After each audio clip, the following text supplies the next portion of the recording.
Thank you. Hello, hello. Yeah, mic test.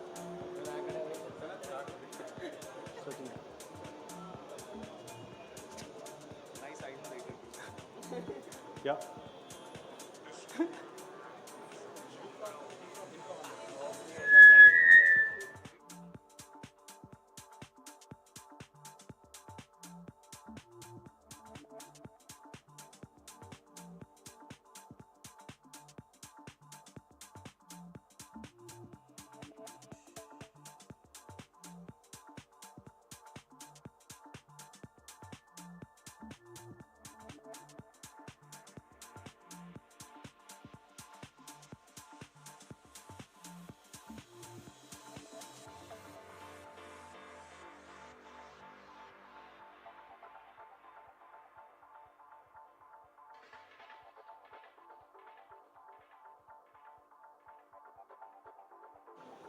It is.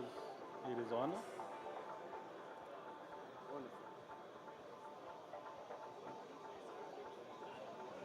Ladies and gentlemen,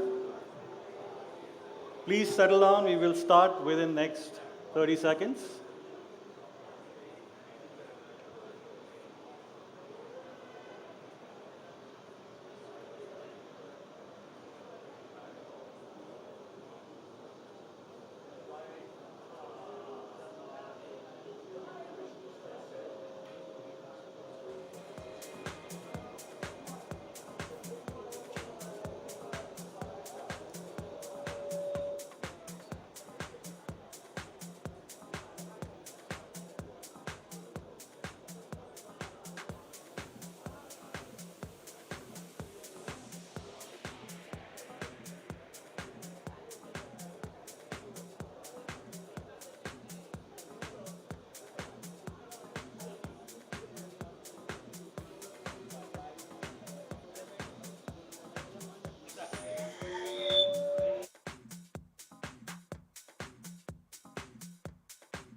morning, Log 9. How are we feeling today? Can I have some noise here?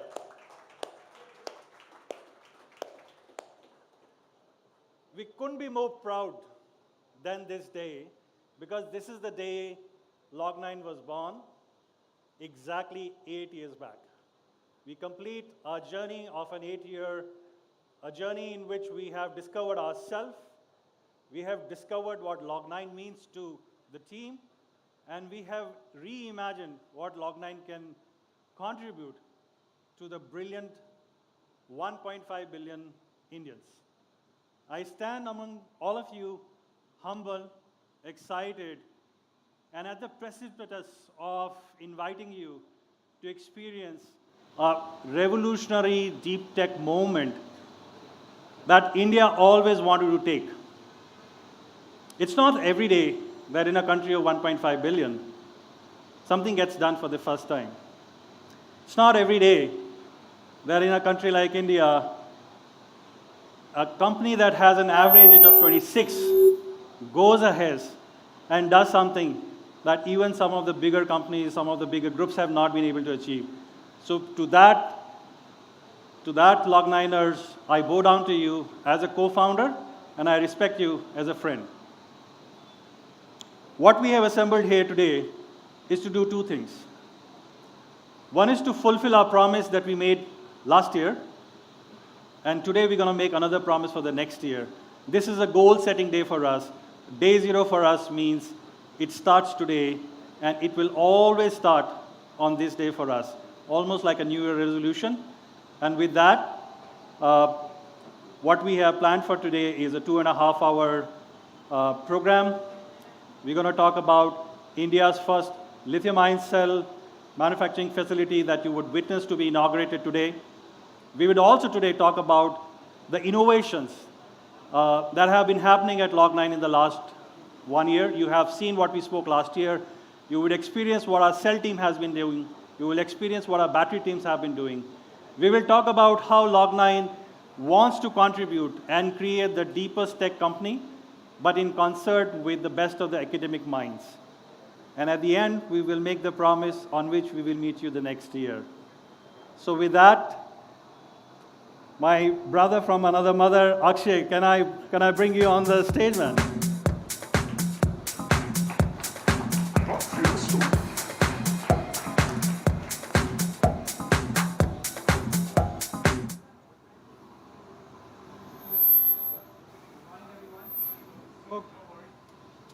Hello. Okay. Good morning, everyone, and namaskara. Welcome to Bangalore. Welcome to Log9. I think it's been a great journey of a year. We had a great time last year on day zero, 2022. And today we are here after a year celebrating what we have achieved and setting ourselves for the next goal in front of us. As we saw in the video, it's about scaling one peak and looking at another, talking about what we can achieve in the year to come. Before we talk about what's going to come ahead of us, let's see the journey of the last 1 year. So in the last 1 year, we have been able to deploy more than 3,000 of our batteries on road in the Indian market.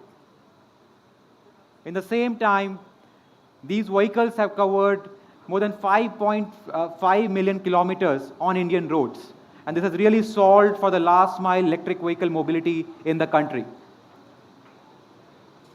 We also have been able to reduce 440 tons of CO2 emissions by promoting and enabling this electric mobility to take shape in the country. We have seen 1 million fast charging hours in the country. I think this is a big feat for our nation, for our EV revolution. 95% of all our charging sessions are not just fast, but rapid charging sessions. It's not about charging your vehicle fast once or twice a month. It's charging it fast and rapidly every time. As a company, we have been able to file more than 80 patents in this time period. We have been able to grow to a team of more than 300 plus engineers and an overall team size of 800, which I was corrected last night because I still remember the 600 figure. We have been deploying these vehicles and these batteries in 20 plus cities now in India, including not just in Delhi, Bangalore, Bombay, Chennai, but also tier 2 and tier 3 cities. I think this is the first penetration of that scale in the tier 2 and tier 3 towns of the country. And at the same time, we have been able to scale our production of batteries in our manufacturing plant to more than 1,500 batteries being produced every month. So this is all what has happened. While this has happened, the core value that has been built, and that's all we have assembled here for, is the manufacturing of indigenous cells in India, right? That's what we are all excited about. So let's see what has gone into bringing that line alive at Log9 here in this campus. But before I do that, let's just take a small pause and see what happened last year, because this time we have a much larger crowd and many of us were missed last year at Log9. So let's see what happened, what kind of commitments were made, and then we'll go on to what has transpired into putting up this line together.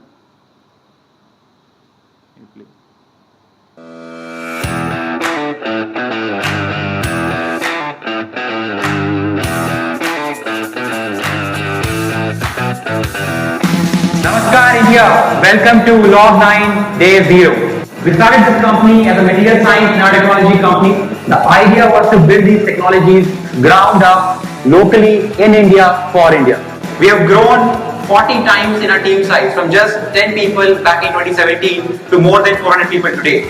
And we as a responsible energy company are focused on building technologies that are sustainable, that are reliable, and that are safe. How is it that we're going to power up India?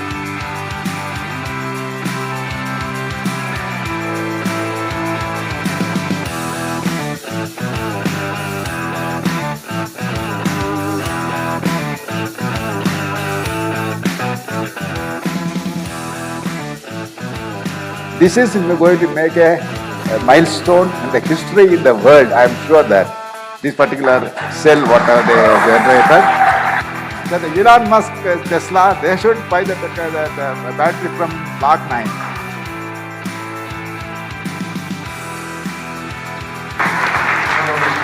I think the time is now to act, and the kind of activities which Log9 is doing is something that will go forward and take the Mother Earth and the cause of the Mother Earth forward.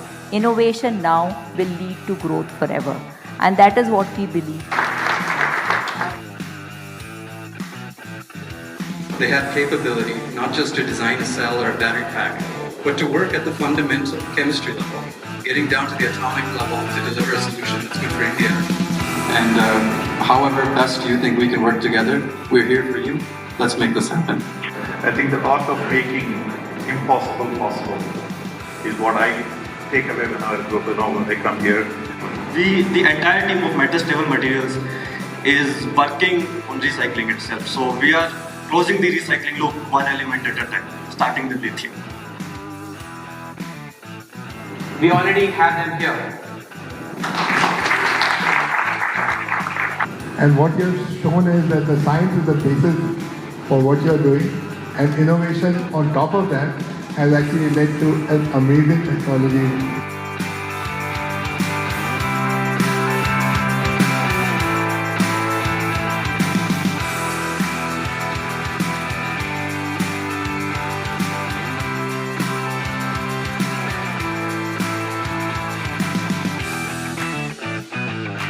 Well, these are the kind of different merchandise products that we are launching a pre-order soon.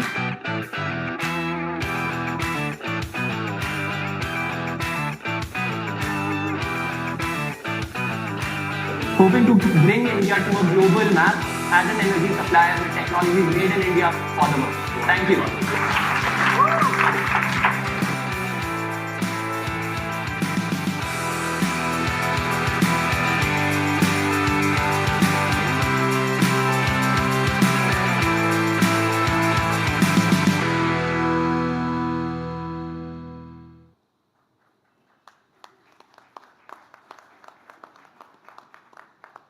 So a promise was made to establish India's first cell production line in the country. And let's see what has gone into making this promise a reality. There were 100+ people of our cell technology team and battery technology team that were involved in putting this line together, designing it, working with suppliers, working with vendors, fighting COVID in China, and then in various other countries to kind of bring all of it together so that we can put this line over here. More than 5,000 man-hours have gone with struggle of putting this place, putting the dry rooms in place, putting all the equipment in place, testing them, and making them live.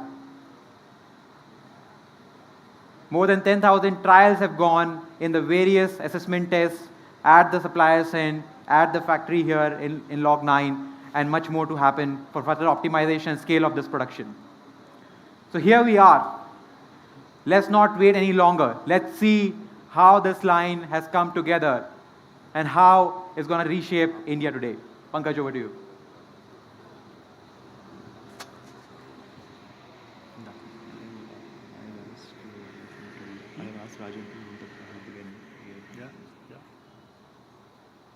So we'd love to show you the facility. The only thing is it's a very dry room.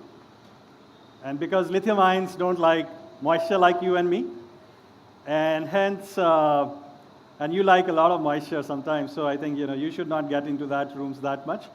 But what we have arranged for that is we will walk down as we will inaugurate our facility. The entire action is going to be captured on the camera from the point we walk in to the point the facility gets inaugurated. Everything would be visible to you.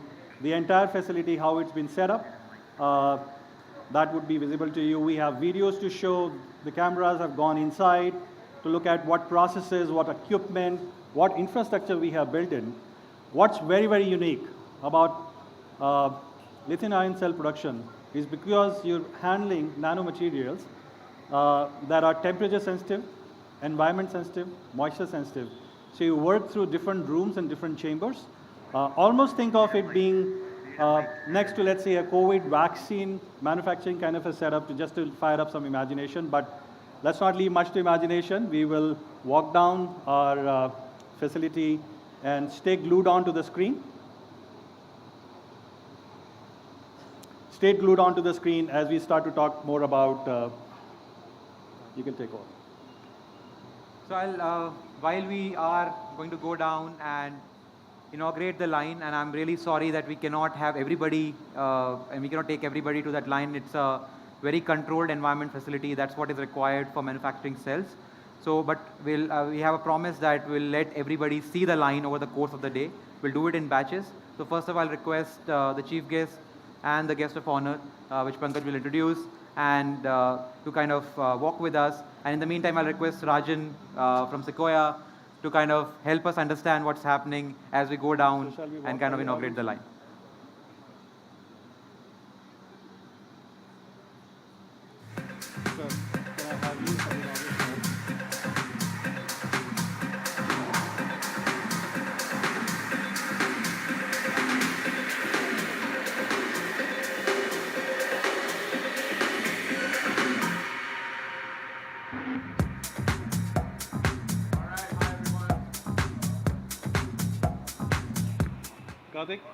Karthik, slow. So we're going to walk a little slow. Sir, we're going to walk a little slow because there's a cameraman trying to capture all of us. The instructions that have been given is walk slow.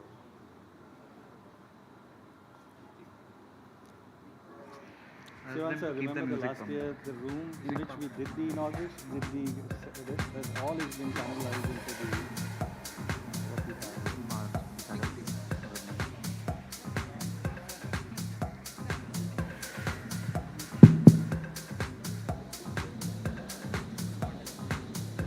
All right.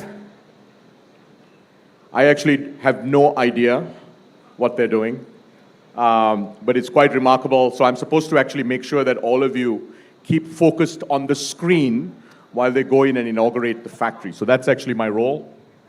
So I'm not going to say much other than try to just be here, which is what I was instructed to do by Akshay and team.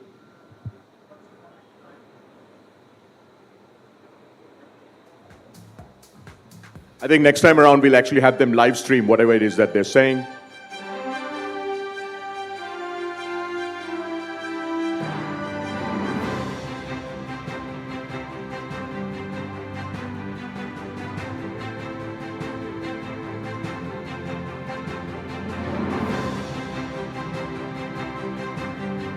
As I mentioned, every single one of you will get to see the line through the course of the day, but unfortunately only a few at a time can go. So please do stay till you get an opportunity to see the line. It's quite remarkable.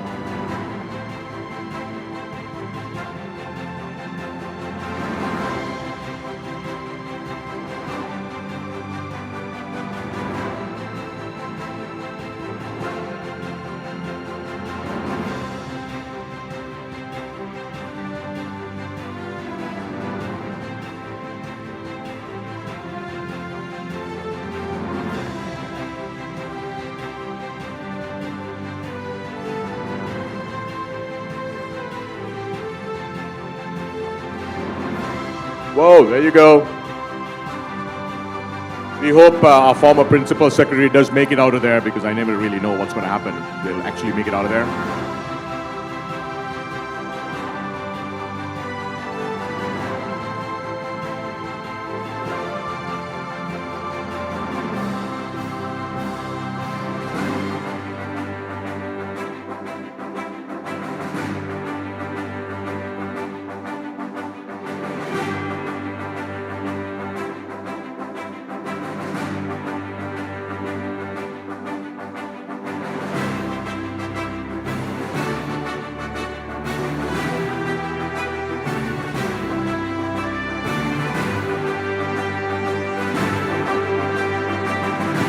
It's the moment.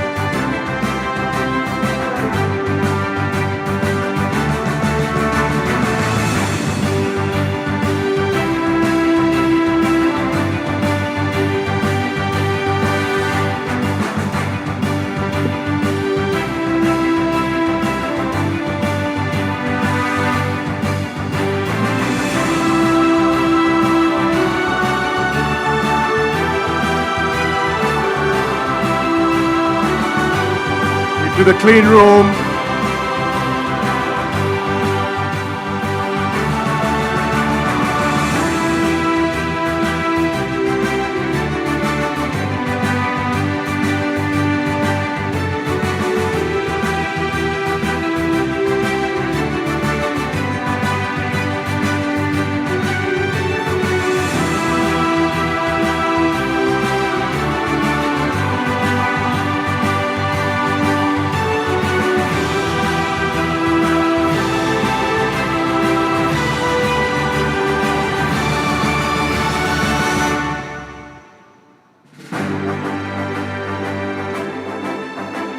I guess we don't get to see the insides of it.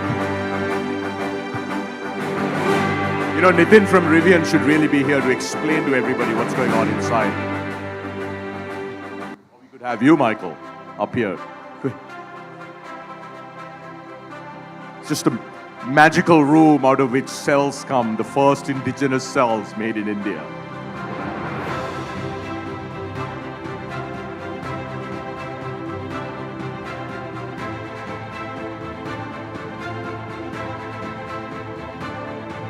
You know, it's quite remarkable. This company was founded 8 years ago. We were very fortunate, together with several other investors here in the room, to invest in them about 4 years ago. And to see the journey that Log9 has had over the last 8 years, but really over the last 4 years, is just simply extraordinary. This is a team that I think, you know, all of us think, many of us think, can pretty much achieve just about anything. And, you know, it's such a proud day for all of us, because this idea that a startup from India can actually make indigenous cells and do it at record speed, right? Despite so many of our largest companies in India wanting to do this is quite remarkable. So hopefully through the course of the day, you'll get to actually see the cell line, and I know they're going to talk about all the things they're going to do over the next 12 months, but it's very, very exciting.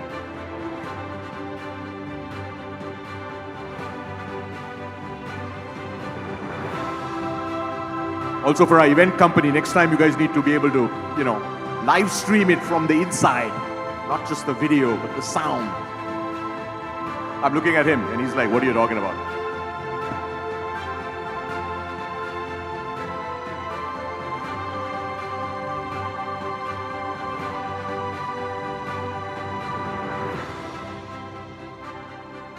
I see Professor Raghavan made it out. I think he might have made it out. It's a good thing. Oh, no, that's Akshay.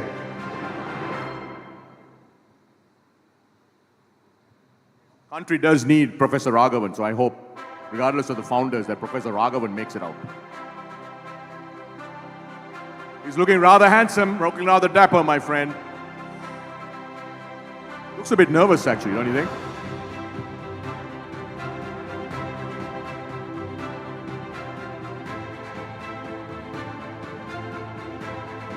Maybe he should say something so that we all don't feel pretty nervous.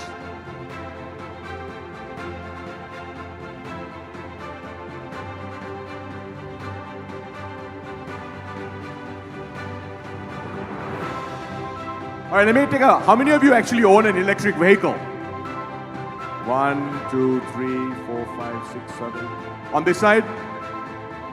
Oh, not as many. Guys, we need all of you. You're here at the seminal EV event. Go out there, get an electric vehicle. All right, our 3 founders have made it out, but I'm really worried about our chief guests.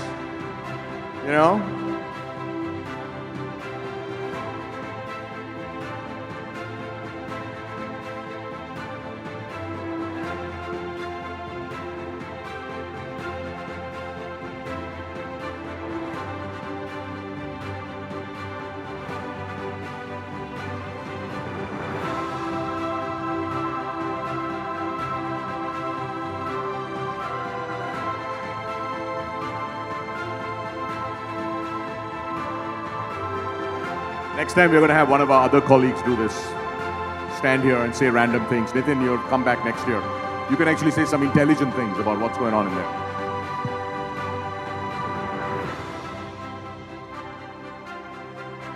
Now they're smiling. I think Professor Raghavan might have made it out. That's good.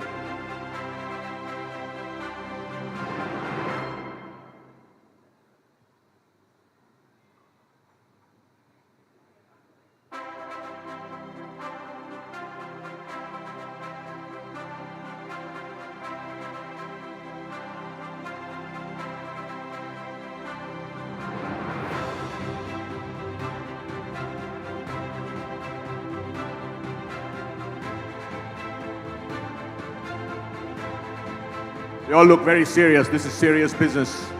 As our team from Amar Raja knows, making batteries, no joke. Making cells, much, much harder.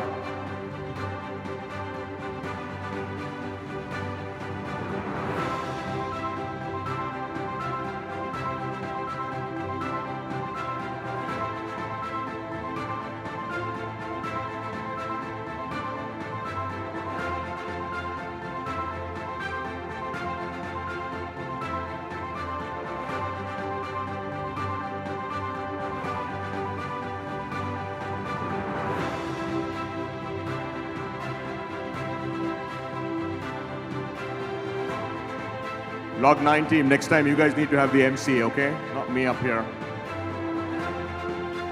Any of you want to volunteer? Come in and sort of say some really deep, profound things about making cells.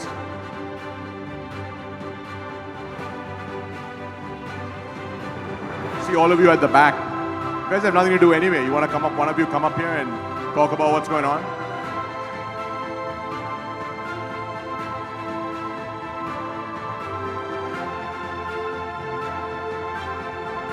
Michael, you want to say something? You want to come up here? I think you should come up here, Michael. Say hi to Michael. Well, let's welcome Michael on stage.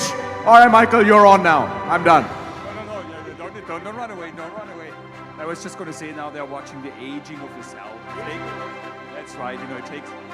It takes a little while, for the cells to age. Oh, here we go. Now we can have a microphone duel. Yeah, there we go. So, Michael, you were saying the aging of the cells? Right. How long do they take to age? I mean, I'm a little worried. I'm not quite sure exactly about this chemistry, how long it takes. Definitely not as long as a red wine. Where's our red wine drinker? Down here? Okay. So it goes faster, and it also, it's always helpful, to go faster because it means a lower inventory. You have less cells sitting in there, just doing nothing besides aging.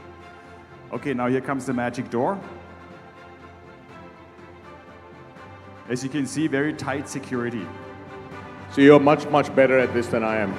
You can actually say something intelligent about what's going on in there. No, they are standing at the airlock, and there's only so many people that should go into the air because you're also inadvertently bringing humidity, moisture into the dry room. Gotta love it. Give him a round of applause. Keep going, Michael. No, keep going. This is fantastic. So much better. I mean, you actually know what's going on. And now they have to wait. Okay, they wait for the green light.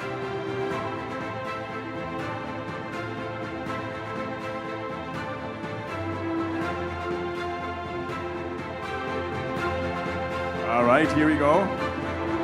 Awesome. Is it done? Nope. They're inside or outside?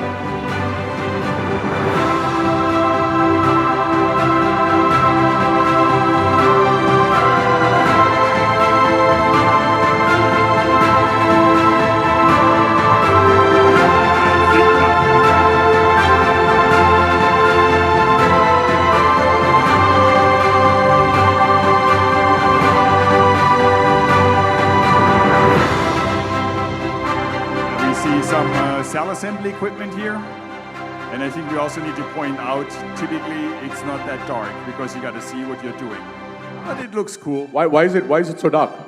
Well, the nice blue light. It's actually not that dark inside there. No, it's not. It's just blue light. It's very bright. You have to see what you're doing, and that's just passing by some of these. What's that equipment on the side there? It helps to assemble the canes. Yeah, so you have the cane that we see on the table everywhere. Those canes. There we go. There we go. Thank you. We have another assistant. So the inside. There you go, Michael. Yeah. So the inside, the electrode that is rolled up like a big cigar. They have to go inside this can, and what you see here, the equipment is closing the can, it's putting this in there. And now you see this is the big winding machine. It takes the electrodes and winds them into a big roll, just like a Cuban cigar, but just a lot bigger, and now puts it in here. See, now you see the can, it's being put in one of the machines. There we go. Woo-woo! Yes, and this laser is actually, it's just again going back to the red wine, it's putting the cork in there so that everything stays nice and fresh in there, not getting disturbed.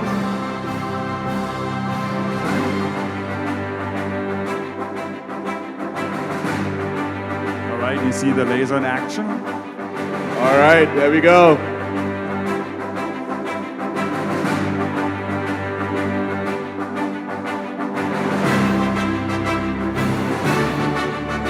Now this is it. This is the finished product. That's it? Yep, that's how long it takes? Yep. Now this is it, and so now they will charge it pretty soon for the first time.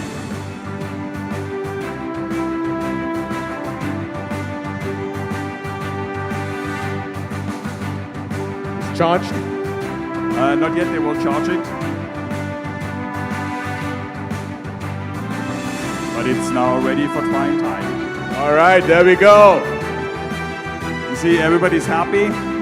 India's first indigenous cell. There you go. Coming right at you. Woo-hoo!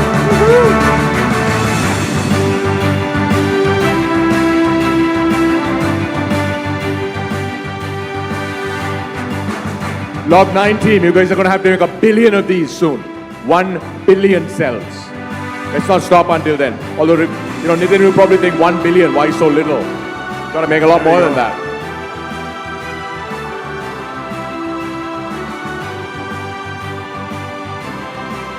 What's happening now, Michael? They're looking at the winding machine. And in some respect, the winding machine is just like a Swiss clock, a Swiss watch. Hugely complicated. You see the different components, you know, the electrodes, the separators, they're all put together and then rolled up. Oh, wait a minute, there's Akshay. You could talk about it too. Welcome back. Hello. Welcome back. You're here. I thought you were there. All right, let's say welcome back. Congratulations. I had to bring in a real expert to actually say what's going on in there. Thank you, Michael. See, they finished the first. I thought investors were expert at everything. Do we have the, yeah. No, thank you for holding the stage. So I think we have seen it. We will see it in person, all of you, during the course of the day. These are the various facilities. Everything is integrated into this line, from fabrication to material processing to testing and validation. It has been spread across the entire bay over there, built over 15,000 square feet. And we are building it further to expand more capacity into it over the year to come. We'll shortly have the delegates outside, and then there is another and equally exciting announcement to be made immediately after that as well. So we're not just put up the line, there's more to come. So just hold on for 10-15 seconds and we'll get going on to that.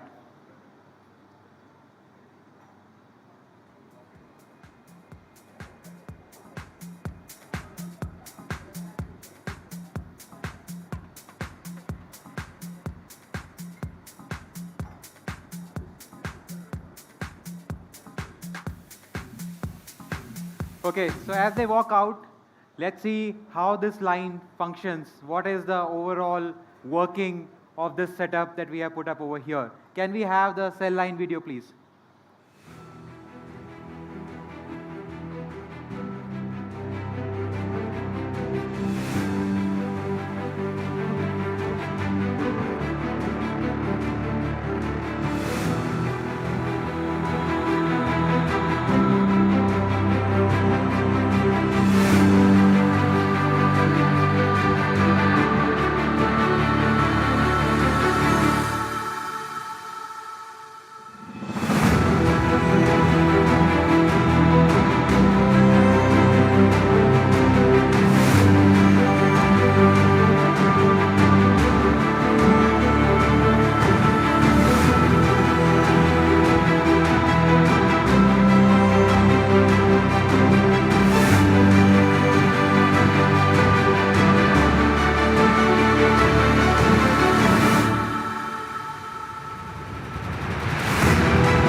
So you might be wondering, the line has just come alive. How do we see it in action? How do we see things coating the foils and then cells being made and all of that?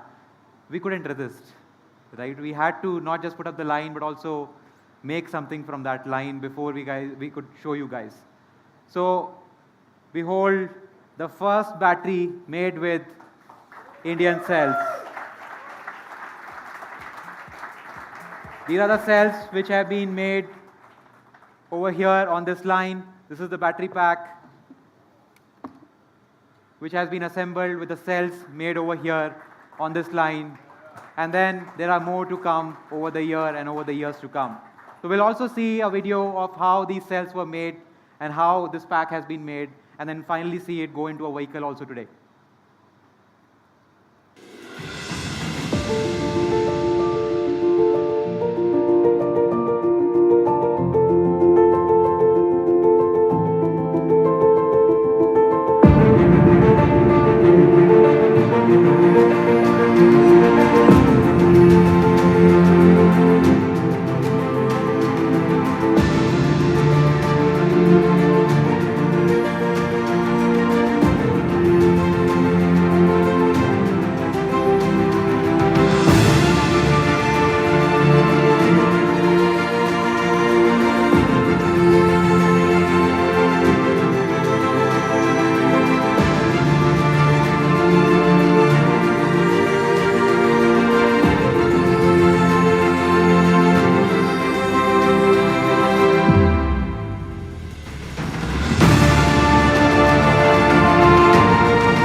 we're just waiting for the guests to come outside, and we already have the scooter over there. Can we have the visuals of the scooter up, where this first indigenized battery pack has been put inside?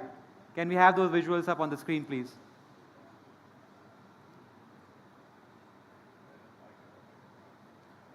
So this is the scooter, which is just right over here. Everybody can try it. It works like a normal electric scooter. Nothing new about that. But this is being made by a battery which has been made with cells manufactured here at Log9. And it's shining bright in our tricolors.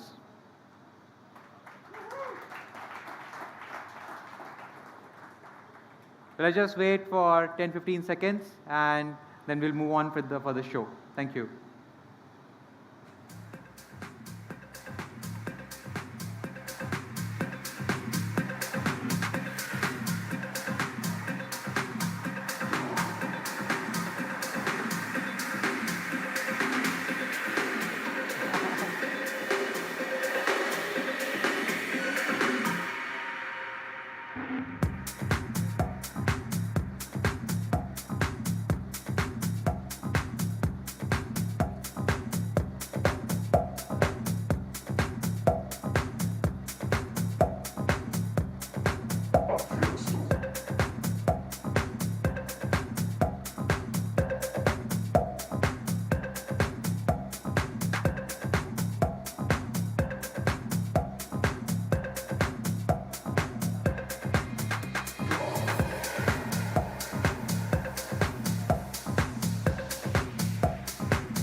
With the battery pack created with the cells that you just saw, and you also made some of them inside.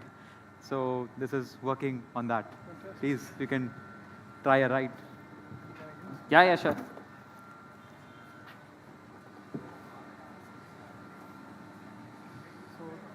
Just go. Is it on? To turn.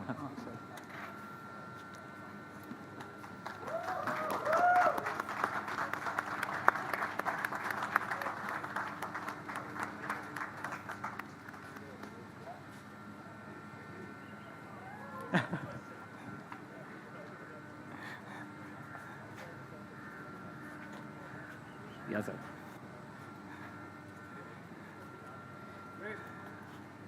I was doing a scooter for 40 years. You drove the first cell of India.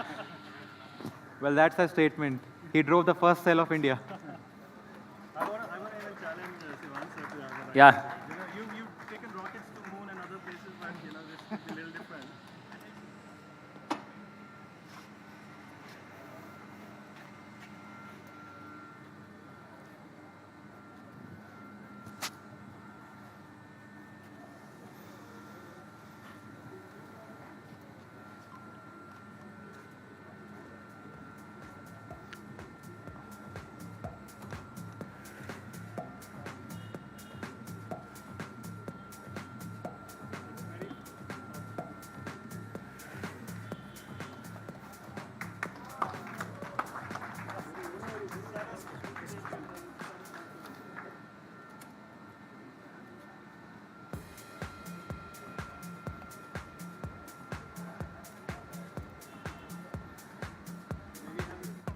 I think, Akshay, the next time it has to be a car.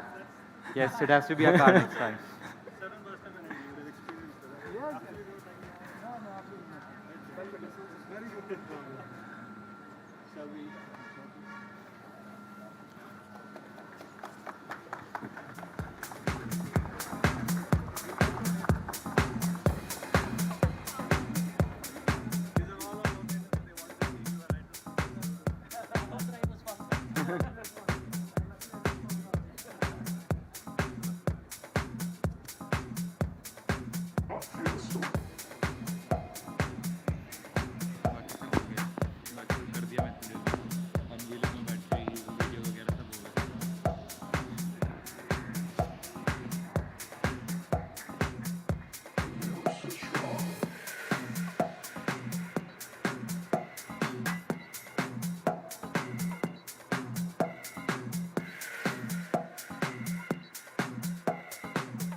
So there we have it.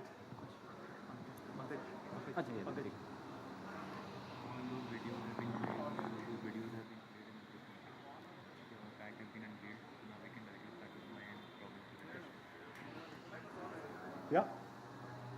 So there we have it. India's first lithium-ion cell facility.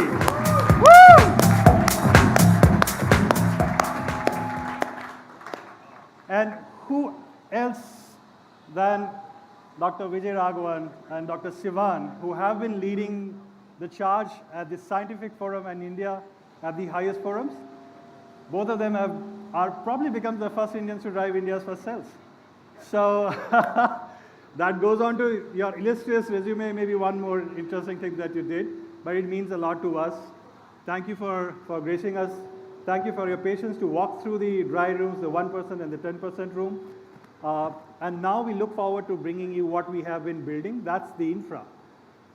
And infra is perhaps, it's tough, but can be done.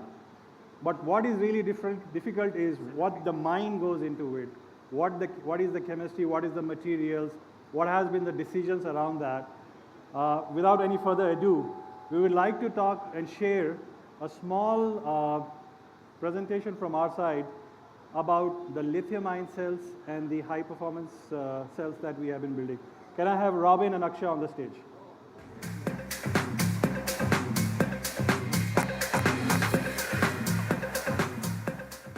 And before I hand it over to the two gentlemen here, I just wanted to focus on Robin for a second because two things. He's a newly minted father. And today his second baby was born. So over to you guys. Thank you, Pankaj. So as we have seen the cells being made, let's talk about the technology, the chemistry, and all of that goes behind in terms of making themselves more advanced. And I think a lot of people here have been waiting to see us discuss about the technology, the roadmap, and how we are making them better. So over the course of last 1 year, we have already traversed a journey in kind of improving these cells. And they are both of them over here. This is the LFP, the Log9 LFP, TIB LFP, and in Robin's hand, we have the TIB LTO cell. Both of these cells have been improved significantly as compared to what we see and what we can procure commercially today in the market. Right, so particularly there is always a push to kind of bump up energy density, to improve or increase the amount of energy that you can store per cell or per kg of battery in that sense. So how much have we been able to improve so far, Robin? So the challenge of the LTO was actually the energy density. We could able to boost the energy density by 33% by the crucial intervention happened on the anode, electrolyte, and the cathode post-processing as well. And same on the LFP side, the energy density has further been bumped up by 14% as compared to the benchmarks in terms of what is available commercially. So as we have been working on improving the energy density, which is definitely a big pursuit, which has implications on not just going a longer range, but using less materials to go a longer range and hence reducing the cost of the cells. But it's also important in terms of advancement of battery chemistry is to be able to charge it faster and faster. Now let's see what happens when we try to charge a cell which is not capable of fast charging in a very, very fast way. So when you charge a cell, this is a cell being charged at a very extreme rate, not capable of beyond the capabilities of the cell. And see what happens. This is a thermal image of the cell being charged very rapidly. Obviously, it blows up, and we have seen enough of them blowing up over the last year, and I hope that doesn't extend this year as well. So what happens? Why is this blowing up or this failure of cell happens when we try to charge it more than its capability? So before any innovation that we did on this cell technology, that we also wanted to understand what was the fundamental reasons why the cells blown up when it is in the fast charging. The first reason is typically called lithium plating. When the current density of the anode is significantly increased, there is a high chance and probability to have form a lithium plating on the anode surface. At the same time, the second problem that typically when you do the fast charging of a cell is the anode swelling. The graphite or the typical anode material will bound to change much, and at the same time, all high voltage cathode can also undergo certain cracking when you push them beyond certain C rates. So basically what Robin is saying is that when you try to charge a cell faster than its inherent capability, right, there are multiple things that fail, from the anode to the cathode to basically ions not being able to penetrate the anode itself. And that's what leads to failure. And it can, more often than not, it leads to a catastrophic failure. Right? So what is the solution? How can we make sure that we have highly energy dense cells at the same time we can charge them faster and faster? So the secret sauce is across, it's not a silver bullet, and that word has been used yesterday quite a bit. So there's no single silver bullet. You have to solve for chemistry, you have to solve for design, and you have to solve for the process. All these three things, interventions on all these three things can enable you to charge a cell faster and faster. So Robin, can you help us understand what all is required? As the problem statement is pretty significant, we wanted to work holistically on the chemistry, design, and process. The first intervention that we wanted to make is to use a certain type and certain composite coating on both anode and cathode to make it safe at extreme fast charge condition. And second, we wanted to work with a certain simulation and softwares to develop an advanced electrolyte interface which can do fast charging even at high temperature. So the particular composition will develop certain amount or certain structure of SCA layer and CA layer where we will develop advanced electrolyte interface to sustain the fast charging even at extreme climatic conditions. You can see on the screen, on the left, there is an electrode, a SEM image, where we just use the typical and conventional universal electrolyte. On the right side, you can see, after certain cycle, the cathode looks all fresh because of this particular electrolyte additive composition and its impact on the CA layer as well. So basically, if something is cracking, right, you have to keep it from cracking. So cover it up into something which is strong. So that was the first intervention. The second is that something is not able to penetrate and it's leading to lithium plating. How do we avoid lithium plating? We have to improve that surface. We have to enable that surface to absorb those ions faster and enable faster charging to happen. So these are the two interventions that we have made in terms of improving the technology on the cell side from a chemistry perspective. How do we bring in new chemical formulations to improve the chemistry? Now going on to the design. We are not stopping ourselves just on the chemistry side. We would also like to introduce India's first tabless technology, which will definitely improve the homogeneity and current density on entire electrode. Rather than the conventional jelly roll, it has a lot of current inhomogeneity because of the tab structure that is present on the side. Even though you can have more than one tabs on the entire electrode, it will still accelerate the inhomogeneity of the current density throughout the electrode. By executing the tablet structure, we are actually reducing the ohmic resistance in the system and providing the better heat dissipation throughout the cell technology. So we talk about making bigger and bigger cells. Bigger cells obviously can pack more energy, it has less of casing, so less of dead weight. But why weren't bigger cells made in the first place? Because when you make bigger cells, it leads to more heat generation. And when you have a bigger cell, how do you extract heat from the inside of the cell? So it is very important to manage the heat generation in the cell if you are trying to make them bigger and bigger. And when you try to charge them faster, the heat generation increases even further. So from that perspective, it is important to be able to extract that heat uniformly out of the cell and have a much better electrical connection inside. That is why the tabless design combined with laser welding technology and the pattern of laser welding becomes very important to be able to make a large cell with fast charging capabilities. So, and then further you have to work on the protocol of formation of the cell. So how do you, when you manufacture the cell, you have to basically form it after that. Before it can work in the field, it has to work a certain cycles in a certain pattern on the test bench so that everything is settled in. It's basically like running in the engine in the old days. So how do we do that? So the intervention for advanced fast formation protocol, the most arduous rate determining step and the most slow step in the entire cell manufacturing is the formation protocol. Typically, it consumes a lot of floor space and energy. In Log9, with the new IP that we are trying to bring, the fast formation advanced protocol to decrease the process time by 40%, to decrease the dependency on the equipment by 35%, and obviously the cost to -6% as well.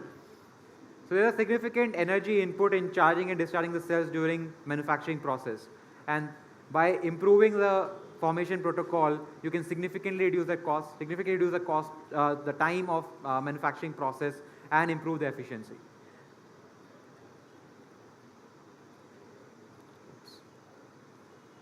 And this is how the tablet design looks. So basically, instead of having just small strips coming out of the cell where you get the connection from, the entire top and the bottom of the cell is connected to the outer circuit. So that enables you to have more electrons flow into the cell, at the same time minimize the heat generation. So this technology has been developed and is being further optimized at Log9 for making larger and larger cell formats with tabless technology. Now, as we have done these interventions, it is not possible to do them without a strong supplier base available to us. Securing supply chain has been the biggest priority and is the biggest challenge in the ecosystem. So from that perspective, while we secure supply chains with various international partners, it is also important to develop local partners over here in India. And in that regard, one of the biggest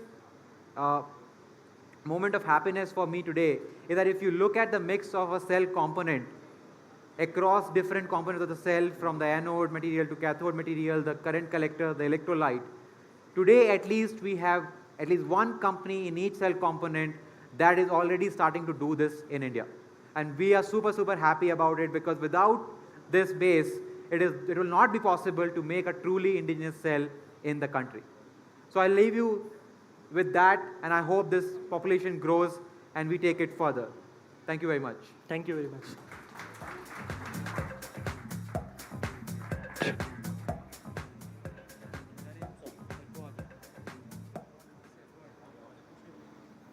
Thank you, Akshay. Thank you, Karthik. Tabless cells, designed to be fast charged, made in India for the tropical world. Something that's never been done. Typically, most of the technologies are developed for a specific use case, which when you bring that use case to India or the tropical world, it doesn't perform the way it has performed outside. And hence, super proud about what Robin and team has been able to do. While we are super gung-ho about this particular journey that we've been on, I wanted to take a pause and hear from one of my icons, because when I was growing up, when I was building my other startups, in my earlier life, I was a biotech entrepreneur, and Dr. Vijay Raghavan is among us, and he laid the foundation for entrepreneurs like me to start up our companies, get funded, and bootstrap the India innovation circuit. Dr. Raghavan doesn't need any introduction. He was a former principal scientific advisor to the Prime Minister. He's a Padma Shri, works in life science area. His area of work is primarily in biology, genetics, and neurogenetics. He was also the director at the NCBS. And today he is the first person to drive India's lithium-ion cell. So I think one more thing added to you, sir. May I request you to be here with us on the stage and share a few words on your impression of what we are doing here, how you've seen India Innovation Circuit develop. Can I have a big round of applause for Dr. Sivan here?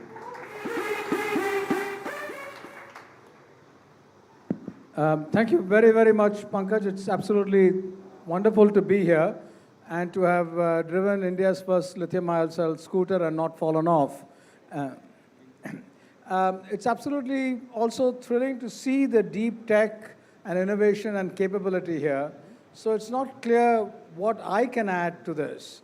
But I must say that I'm full of admiration, not only by the energy and the enthusiasm and the capability of the crowd here, but also what we all saw inside, and I presume all of you saw that on screen. Now, I'll just give a few points about what I think are the promises and perils for companies at this stage, and how much I think Log9 can avoid the perils and grasp the promises going forward. So there are two broad aspects for success of firms, and one is context and the other is content. All too often, people look at the context and say, here are the extraordinary opportunities, and assume that they'll be successful because the context is there. But unless you have content, you cannot grasp the context and go forward. Other sets of people focus on the content and develop technology which is absolutely stunning, capable, can do wonders, but they ignore the context, and then things don't go forward. Now there's another set, which is where companies, after they go forward and start up, need to be very careful. And that is, success, as we heard yesterday in our discussions, can breed a certain level of focus and lack of adventure, which can be of peril later on, even in companies which have got extraordinarily good R&D capabilities. And Kodak and Polaroid are business school case studies of how they didn't see the future coming, or actually saw the future coming and were unable to move their organizations to grasp it. So these are the kinds of perils. So the important route for organizations, which Log9 has shown the way, is to grow and yet be constantly innovative and entrepreneurial. And that capability is something which is essential. And I think the ecosystem within the organization and the ecosystem outside in Bangalore allows this to happen. Now let me conclude by trying to point out what is going to happen over the next 5, 10, 15, 20 years. Now the immediate 5 to 10 years are very important for the growth of organizations, but we're also seeing many kinds of demands for these kinds of technologies, deep tech, which combine energy, storage, and use in multiple contexts. Now, what has happened over the last couple of 100 years, because of the Industrial Revolution, humans have grasped the ability not only to understand nature, but to change nature, and changing the planet in a way where has had extraordinary growth in our lifespan, our economic growth, our prosperity, and so on. And this, as we all know, has come at great costs to the environment, the greenhouse gas emissions, and questions about sustainable development. Along with this, we have today another big challenge, which is the growth of the IT industry and artificial intelligence. And this poses another big challenge for countries like India, where there's a large number of people who are extraordinarily capable in handling all these technologies and using that for national and global prosperity, but there are also a large number of people who are disconnected with these technologies and who need to have sustainable development and prosperity come in. So India is in a very difficult situation on one side and is a land of great opportunity on the other to address both national and global issues using deep tech. How do we go forward? What are the areas? Now, at the core of everything in deep tech lies cell and battery technology, because that translates the cyber to the physical and also opens up opportunities for development, dealing with all the issues of climate change and growth. And the sectors where we'll need that immediately are those dealing with, for example, extreme weather events. You're going to see extreme heat with high humidity, therefore wet bulb temperatures are going to be high, and this is going to cause serious problems. So personalized air conditioning systems, cooling systems are going to be very, very important and would need to be rapidly deployed. If we don't develop those technologies now and start being able to use them over the coming years, we will have to import them in a manner which will have all sorts of bells and whistles and not be suitable for our environment. If we develop those technologies here, we will be able to deploy them not only here, but in many countries in the South. So extreme events is something which we need to deal with in multiple levels. Then these kinds of technologies which we heard about today are going to be important, even with the grid working very well in the health sector and the agricultural sector, because non-grid deployment of energy sources are going to be vital as personalized medicine and personalized agriculture scales in contexts like India. Given the changes in weather, for example, and climate and unpredictability, greenhouses of various kinds where plants can be grown in controlled environments is going to be very important. And this needs to be done 24/7 in decentralized mechanisms. So again, major opportunity for interfacing in agriculture and health. Now, there are other opportunities opening up, and I'd like to point that out to you. One is, I'll point only one. One is India has embarked very recently on a huge deep ocean mission. And just as with space, there are extraordinary opportunities with the space sector opening up for startups and entrepreneurs to grow. Similarly, with the deep ocean mission, there are big challenges and technical challenges, but also deployment challenges and market challenges for technologies such as batteries and cells to be deployed. So the opportunities are immense. The context is really full of opportunities, and you will need technologies of today and future technologies coming in, and content development is going to be very, very important. For content development, I would say that both R and D are important, research and development. What you have capabilities now need to be deployed, and that requires the D part, but also open-ended research is needed in a non-compete manner, as we heard yesterday. There, the environment nationally and internationally is accessible, but each company needs a team of honest brokers with deep domain understanding to connect you with different components required nationally and internationally, so the R part goes rapidly despite the difficulties of our ecosystems. As we heard yesterday, these interfaces between R and D and deployment are very complicated. In many places where the regulatory environment is smooth, I would put the metaphor of a pretzel, where you have to keep going back and forth to get things done. In some contexts where the regulatory requirement is difficult, I would use the metaphor of a jalebi, where it is similar to a pretzel in shape, but it's also sticky. So how do you deal with sticky environments is a challenge. It's not something which you can change overnight, nationally or globally, but there are ways by which, with good colleagues and mentors, one can take that forward. So thank you very much. Congratulations and all the best for the future.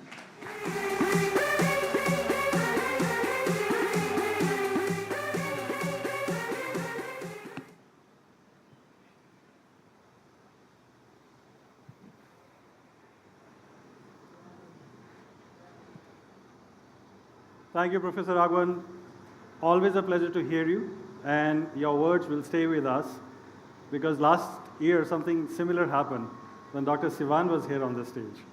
And probably we got the best compliment that we ever got for Log9, because in his kind words he said that I see a young ISRO in Log9. And that's become a very deep-rooted part of our DNA, sir. Dr. Sivan needs no introduction. The rocket man of India, if I may call you, sir. You have been at the forefront of space technology. You have been the director at the Sarabhai Center. You have led innovation. You were also the first pioneers to build the lithium-ion cell technology in India and then transfer it to the industry. So for us, you laid the first foundation stone that we looked at and then started to work from there. So always a pleasure to have you here. May I request you to share your kind words with us on the stage, sir.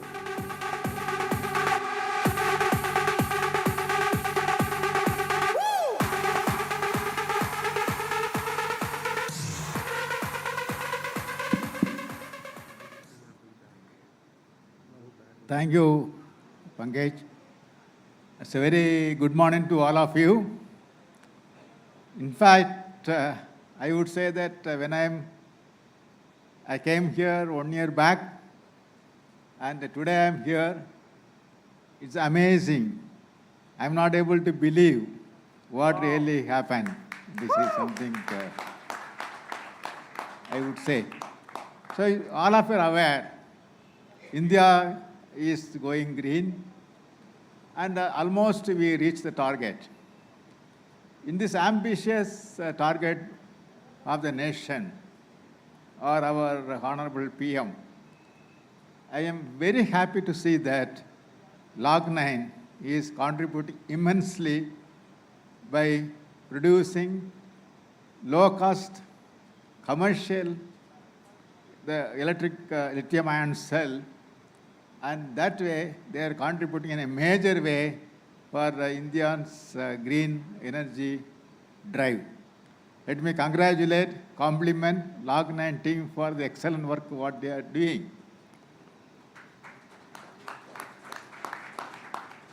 What I have seen, in fact, as I said earlier, from the last April 29, 2022 to today, is a tremendous progress have been made.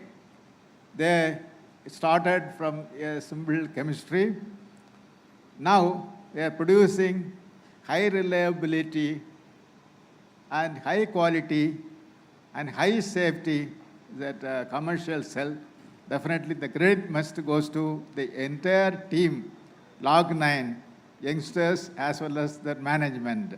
Let me congratulate this one.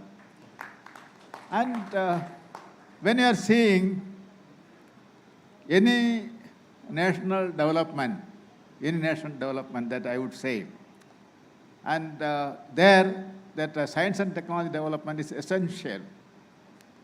The science and technology development and the outcome of the science and technology development is to be fruitful, useful, and feasible if it has some few characteristics.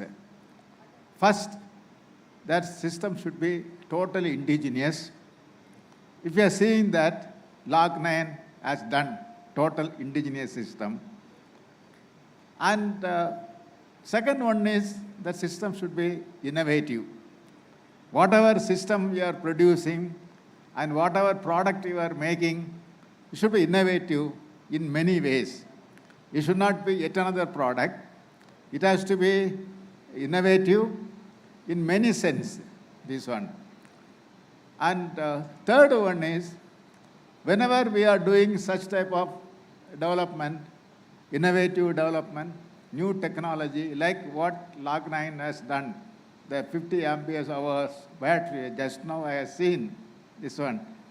When we are doing such type of thing, there is integrated approach amongst the various disciplines is required.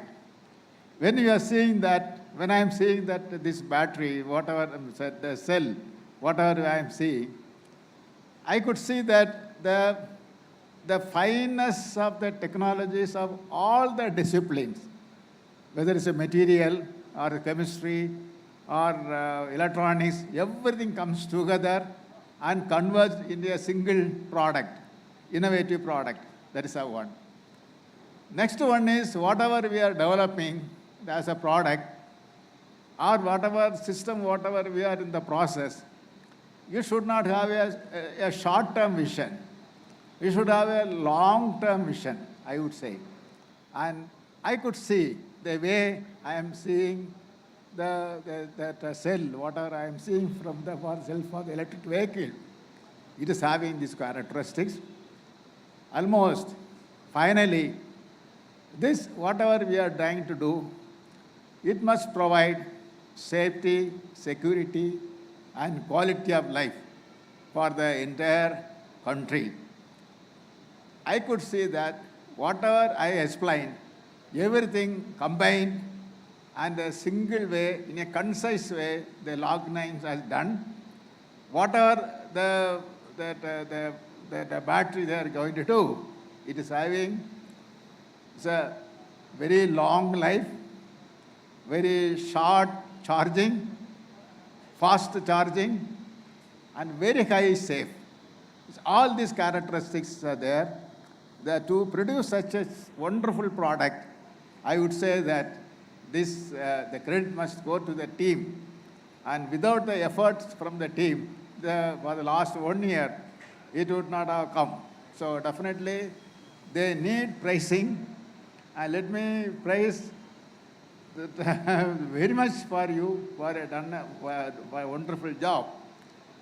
And what I would say is, when I am seeing this, Log9's growth last 1 year, I am just seeing the growth of that ISRO from just in a shed to such a huge organization in the country, providing safety, security, and quality life services to the nation. And I would expect, or I would pray God that Log9 should grow in a very short time to something like with 17,000 employees you must have. That is the target. I am telling that the organization should become an organization with such a huge employees, such a human resources, so that it can provide the real service to the country, very cost-effective service, and very safe service, and green service for the entire nation. And let me pray God to give you strength and energy. I'm seeing that all the people from Log9 are so energetic. Whatever target I'm setting, I don't think it is impossible for you. You can achieve very easily. So let me wish all the best for Log9 team for the years to come to take this company to an organization and make India proud, I would say, and make India as a global #1 country in the world. Thank you very much. Thank you very much, sir.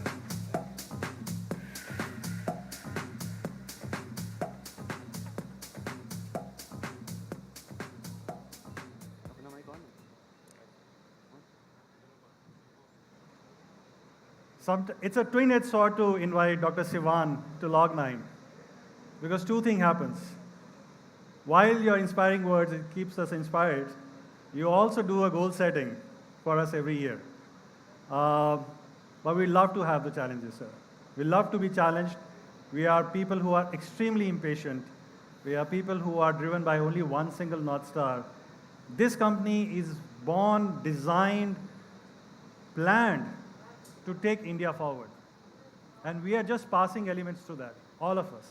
We're not building this company, none of the co-founders, none of the team members here are building this company for an exit opportunity for us. This is designed to build India, and we'll take that challenge up front. We are already 800, and let's see where we go from there. While talking about cells, and this has been the day about cell, that's the building block, and it's very difficult to get that building block in your hand. What do you do next? Do we stop here? Do we build the cell and look at somebody else to kind of wrap the technology to make the cells work together? Because that was the tough part. But the next set of challenges crops up, that once the cells are ready, once these kind of cells, which can be fast charged, a two-wheeler that can be fast charged within 5 minutes if I have the infra to charge it, A three-wheeler that can be charged less than 20-30 minutes if I have the infra to charge it. A four-wheeler that can be charged within 40 minutes if I have the infra to charge it. When you have that powerful technology, where an electric vehicle can be charged faster than a mobile phone, we need to build that tech stack on top of the cell. And that's where Log9 is extremely brilliant. We already have 250 megawatt hour production line being scaled up to 2 gigawatt hour as we go, and we'll talk more about it.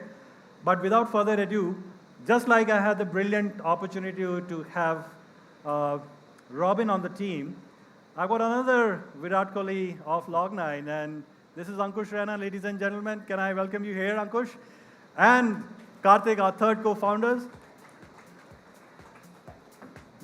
They seem to have dilated time because they both operate, they are able to squeeze 36 hours of work in about 10, 12 hours of a day. So over to you, gentlemen. What is it that you've been building? How do you take a cell and then make it a fast chargeable?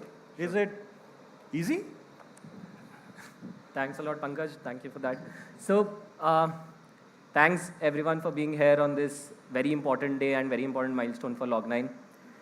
Our idea and the thesis on which we're building or trying to define the rules of the EV ecosystem is that batteries need to get charged as fast as possible.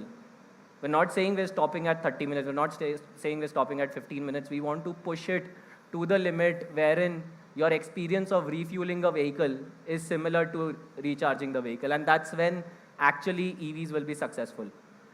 Now, on that thought process, we were able to already do a lot in the market by putting out LTO technology, which is the titanium-based chemistry, wherein the chemistry in itself is able to stay safe and give you the whole experience of rapid charging. That's how our vehicles get charged within 15 minutes. As we were pushing the boundaries of the ecosystem, we started thinking, is it possible to take in a normal cell, fast charge that itself? Because there was a lot of information here and there that, all you need to do is control the temperature, but does that happen? So with that thought and giving the benefit of doubt to the whole thought process, we did our own testing. We took in a cell, charged it, put it in an infinite sink or a temperature sink, or imagine it to be in a cooling bath. It was in a liquid which was at a very low temperature, and the cell was kept at a constant temperature of ambient 25 to 30, which is the most favorable for a cell. And we started doing the degradation analysis of the cell. Does it actually degrade? Can I then start charging it fast? We started charging it at a rate of 2C, which is like 30 minutes of charge for an end user.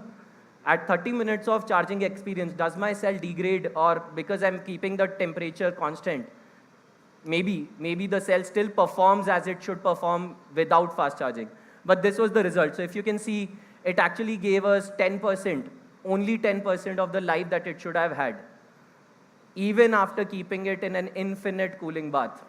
That's the best temperature you can maintain. At the cell level, the temperature probes told us that the temperature is as low as 25 to 30 degrees, which is the most favorable. So I think after a lot of testing, this is just one part of the testing that we're showing. After a lot of testing, what we realized is you can't ignore cell chemistry when it comes to battery pack design development, solution design development for rapid charge, for long cycle life batteries. You can't discount the chemistry. Chemistry forms the fundamental first layer on which the other layers need to come up so that you can give that experience to end users. Another example of that, and this is more primary rather than primary research than experimentation. If you see globally, the best of the best cell manufacturers have two categories of cells that they make. One is an energy cell and the other is a power cell. Now what's the difference? Energy cell is a cell which is very low charging capability. Will take, for example, 3 hours, 4 hours to charge, but will have a high energy density. On the other hand, a power cell is a cell which can be fast charged, but then there is a trade-off in terms of energy. Now, for example, if just thermal or just temperature was the need of the technology to get fast charge, there was no need of innovating at the cell chemistry level to design a power cell. There is no point of even doing it. Why do I take a hit on my power, on my energy, and create a power cell at my cell manufacturing line? There is a reason power cells exist, because you need to create a combination of cell chemistry, thermal management. So cell selection, thermal management, electronics, and control algorithms. These are the 4 major pillars which have to work very much in tandem to make sure that your battery gets charged fast. if you are going away from a very safe chemistry like titanium-based chemistry, which is one of the major offerings of Log9 and continues remaining a major offering. Because I think the level of safety, the use cases that we unlock with LTO are enormous. And we have seen that by being one of the leaders in that segment in the last 1.5 years. Introducing this technology in India, we were actually able to scale it much bigger than any other geography globally by introducing it in the last mile commercial sector. So LTO stays there, but then still, as Log9 and as Day Zero see reimagining the ecosystem or redefining innovation, we're trying to push the boundaries of how to bring this sort of experience of fast charge and rapid charge to conventional chemistries. So on that, I would ask Ankush, how complicated is each pillar that we're seeing here? Cell selection, I think Akshay, Robin talked a lot about how cells can be brought from an energy cell to a power cell, how a cell chemistry can be tweaked to bring fast charge experience. Right. But even if I get a power cell, even if I get a cell which can get fast charge, how do you define thermal management and electronics to make sure that it's faster? So I think starting at the thermal management, if you can give a glimpse of how diverse that whole sector is. Sure. Good afternoon, everyone. Right. So as Karthik mentioned, like there are different versions, right, for the cooling system. So starting from the passive cooling to the forced cooling, and then we have active cooling and immersion cooling, right? So the important aspect here is to understand what is the first application, right? So whether is it feasible to have very bulky, high sort of a solution which can cool down your battery pack, and is it really required or not, right? So here, Karthik, what we have thought about is when we are working on low voltage platforms like sub 120 volts, like two-wheeler and three-wheelers, you majorly don't require very active cooling systems, right? So in that place, passive and forced air cooling systems are something that can work for, right? Because once you are fast charging it, so your temperature increment is around 10 to 15 degrees, right? As we can see, when there is no cooling in such batteries where the C rates are very high. So that means like when the temperature increment is around 15 degrees, so you need to at least have some sort of cooling system to reduce that temperature below the certain threshold. So right now, as per the standards as well, as it mentioned, the temperature should not go beyond 60 degrees, right? And when we are working in conditions like Delhi, where the temperature is around 50 degrees ambient, so we definitely need to have some sort of passive or forced air cooling systems to cool down that temperature to a certain limit. And on the other hand, we also need to have high energy dense battery packs where we can't incorporate very complicated thermal management systems. But at the same time, when we go to high voltage applications like passenger vehicles where the voltage is beyond 240 plus volts, right? At that point of time, you have more number of cells inside the battery pack, which basically enables more thermal incorporation inside the battery. And then to reduce the basic temperature and to maintain the temperature of each and every cell inside the battery pack, we need to have very effective cooling system. And that is where we have active and immersion cooling systems coming into the picture, which can basically help you to reduce the temperature gradient inside the battery pack. So for example, if you have, say, cell, you have n number of cells in a bigger battery pack, right? And then you need to maintain temperature throughout the battery pack of each and every cell. So the gradient should be very much maintained. So the requirement for this, Karthik, is once you have high temperature zones inside the battery pack where the cell temperature increases, right? So that means you have a degradation of the cell at that specific point. What you need to understand is if we are not able to maintain the temperature inside the battery pack across the cell variations, right? Then definitely one of those cells will give lesser capacity, hence reducing the overall capacity of the battery pack. Yep. So that is why it's very important to have right thermal management system. So I think on this, what one of the, so a lot of people ask us that, you've done LTO, it's charging fast. Is there something ahead? Is there something forward? Are you actually working on something else as well? So I think the whole vision has always been to be very agile and very fast in innovation. And that's what the whole nature of Log9 has been, right? From supercapacitors to graphene absorbents to now batteries. I think we've seen a very good enough journey of research and development in the last 8 years. But Here, if you see, we have projects on each of this application, on each of this type of cooling system internally. And the idea is that you cannot bet on one. It will be always application based. You're going for a stationary solution, the application will be something else because it's a match of cost, it's a match of the power hit that you take, it's a match of the energy hit that you take.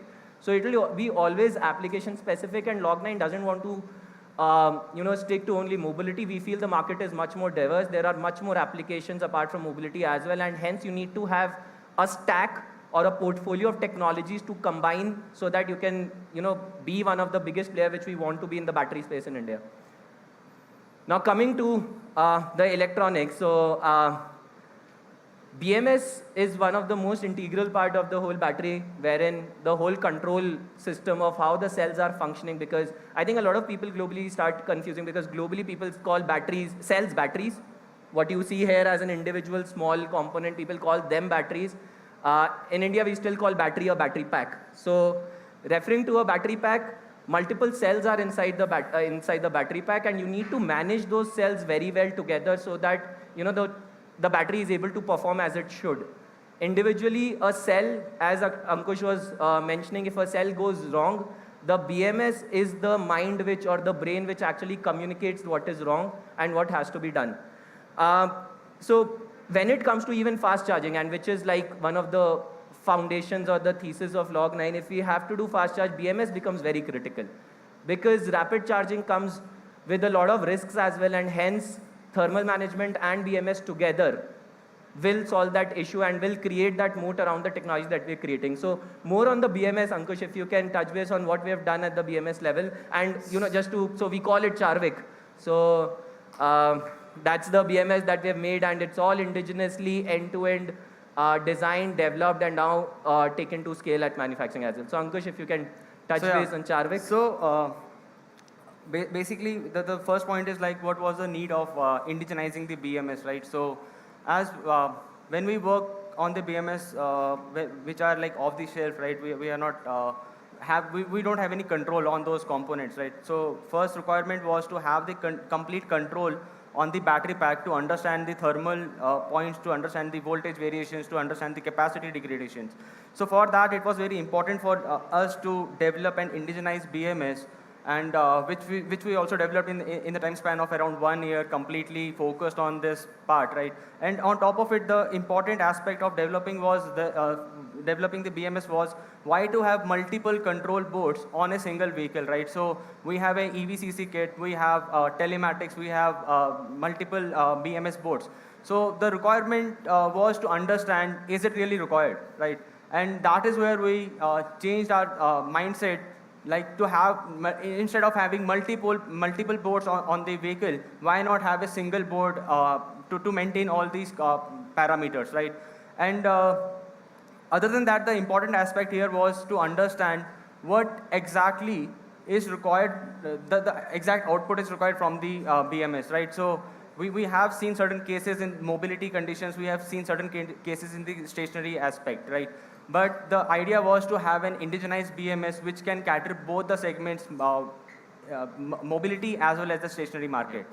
In stationary market, we have seen there are certain cases where the voltages are like beyond 500, 600 volts, and that is there as well as in EV segment as well. But in stationary, the major impact is also on the current side. What is the current requirements, outputs required from the battery management system? And that is why we designed this master-slave configuration, which can work across 800 cells at the same time, which can be ramped up to 3000 volts, and current-wise it can go up to 1000 amperes as well. So that is the power of this BMS, and it can be also multiplied into multiple stacking configurations. So the same BMS can be used for a small board, 2 kilowatt application, and the same board can be used for a 300 kilowatt application as well. Yeah. Right, so now what we have clubbed in here is the master board that you can see in the center comprises of all these segments, EVC, telematics, as well as the slave board. And the future plan is to incorporate the VCU as well inside the same board, so that you have one master board, one brain controlling the complete vehicle. Yeah, so I think very simple. In vehicles today, if you see majority in the EVs, People have not taken a very integrated approach because of what was available. EVCC, which is the charging controller, basically it communicates with the chargers out there to charge a vehicle. That was bought out as a separate board, either China, US, etc. So that came as a separate controller. Telematics was a separate board, separate controller.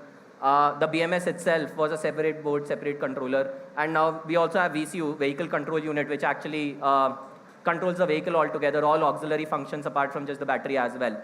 All of these were always different boards. No one, or basically it needed a lot of integration of all these functions into a single IC and a single board which can manage everything so that the complexity of the whole system reduces. And that's the thesis with which we started building our own BMS, that we will start combining all of these functions into a single board itself. Now, yeah, so as Log9 is into rapid charging, I think a lot of us would have heard of balancing. Packs being balanced, packs getting disbalanced. It has been a major, in slow charging, people see a lot of disbalancing happening. So in rapid charging, it is even a much bigger problem because you are throwing so high a current in different cells, and each cell, if it has a deviation against each other, voltages will start mismatching and your pack will start cutting off, or you will get lesser range than what you should have had. Now this is a disbalancing, this is called disbalancing, and that's something that we were wanting to address and was one of the other building blocks of the BMS that we had. So Ankush, if you can touch base on what is the feature or the current capabilities that we have taken in our BMS so that balancing is is made sure and we can push rapid charging wherever possible without thinking about servicing, without thinking about balancing. So first, let's just understand why this issue is there inside the battery pack, right? So when you bucket multiple cells to make a battery pack, right, the internal resistance of each and every cell is different, right? So the characteristics of each and every cell is different. Just to ensure that the charging is uniform, the voltage across the battery pack of all the cells is uniform, we have designed a 5 amperes of active balancing system inside the BMS, which enables fast charge as well as maintains the same voltage across the battery pack. And that is a requirement because when you are doing the fast charge, right, so you get a very very less time to make sure the battery pack goes into the CV mode, right?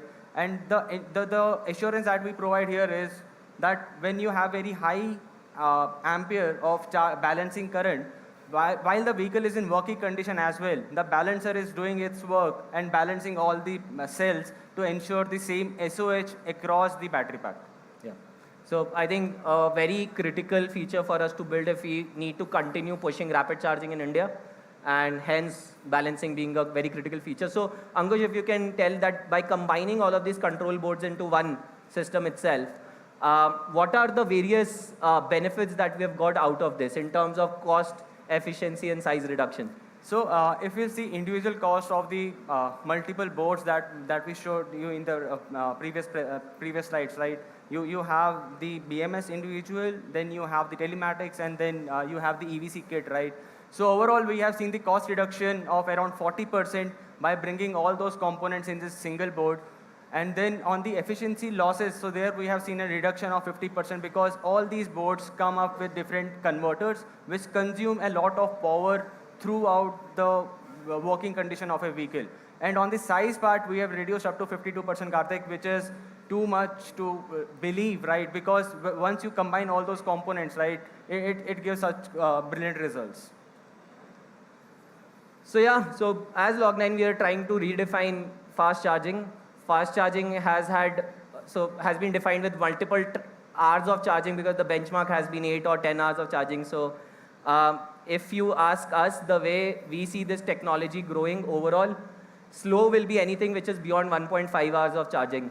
Anything, till now people used to say 3 hours, 4 hours is slow charging, but trust me, the way technologies are growing, more than 1.5 hours of charging will be slow. You get your phones charged still in 45 minutes, right? So if that technology can grow, why can't battery tech in EVs can grow? Fast would be 45 minutes to 1.5 hours. And rapid, which is something that we started doing, is something which is between 5 to 45 minutes. Though I think a correction there, we are targeting doing 2 minutes as well.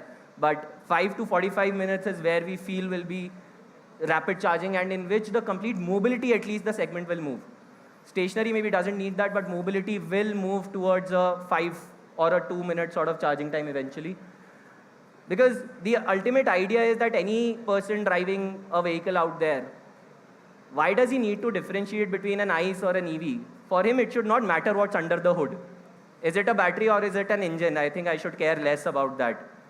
All I should care about is I'm going from point A to point B sustainably. I don't have to stop anywhere. I don't have to be anxious about range. And the only one way of doing it would be to do charging as fast as possible, to give him or her the same flavor that is there when you go to a refueling station and get petrol or diesel refueled. So I think Log9 has been very pivotal in the complete ecosystem play that we have had. We never put ourselves in the silo of cell development or even just battery development. We have been working for the complete EV ecosystem to grow. And from there, we have been supporting and we've kept our eyes open and seeing what all is happening in this ecosystem, what all can further help the indigenization target and the technology disruption target to continue happening. And that's where we have partnered with a lot of good organizations, companies in this segment. On that, I think, can you put the slide around the partnership, please?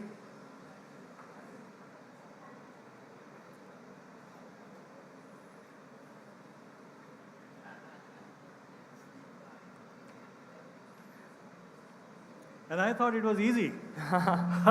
The cell guys were doing all the hard work, but our very own Ankush Rena, I think what you spoke about today, first of all, thank you for simply, dumbing it down. You didn't dumb it down, you brought it clear. And I think everything that you talked about it, having one single BMS that kind of walks across so many portfolios of capabilities. Right. I think that's one. Your ability to charge batteries and have one kind of a system that works across multiple battery use cases. I think that's a great two-wheeler, three-wheeler, four-wheeler. You build once and you scale it up across multiple form factors. I think that was great. Karthik, can we succeed on our own? No. Or do we need partners? Definitely. And I think the complete ecosystem needs to work very much together rather than being in a competitive edge that who gets what pie of this. The pie is big enough for everyone. Yeah. There are different innovations, different components, different segments to tap into, right from software to hardware. Hardware being the fundamental play. So that's where I think. And if you don't stop at there, then automatically the powertrain becomes a very key component to that. I have our friends from Chara Motors. May I request them to be here on the stage with us? So I think working towards the target of indigenizing cell, cutting off that dependency on other geographies. Another thing to look at in the complete product of an EV would be the magnets that we use in the motors, and that's something that Chara has been very vocal about and has been targeting and disrupting that product and that part of the powertrain altogether. So I think if you can talk something about Chara, what you're trying to do there. Can I get a mic? If you can introduce Chara and how do you think that this is important for India overall and how this adds value to the EV ecosystem? Thanks, Pankaj and Karthik. I'm Maha, co-founder and CTO at Chara. So Chara is a venture name. It means motion in Sanskrit. So basically what we are trying to do is we will be at the heart of motion. As we all know, the motion and many other industries are transitioning from hydrocarbon-based energy to electron-based energy. So when we do this, the core driver which converts the electrical energy that Log9 so efficiently manages to mechanical energy will be the motors. So we build motors and controllers. Today we have motors and controllers already, but the efficient motors and controllers that are needed for EV are based on permanent magnets. So these permanent magnets need rare earth minerals. And these rare earth minerals are unevenly distributed and difficult to source, expensive. There is a lot of supply chain volatility, and mining and extracting is not good for the environment long term. And immediately one of the major problems is China has 90% control over the supply chain of the rare earth magnets. So in order to develop an indigenous technology, and we need to have complete technology ownership for EV ecosystem, we need to build a technology that is not dependent on rare earth. So that's what we are doing at Chara. So we're developing motors and controllers that don't use any rare earth magnets in them.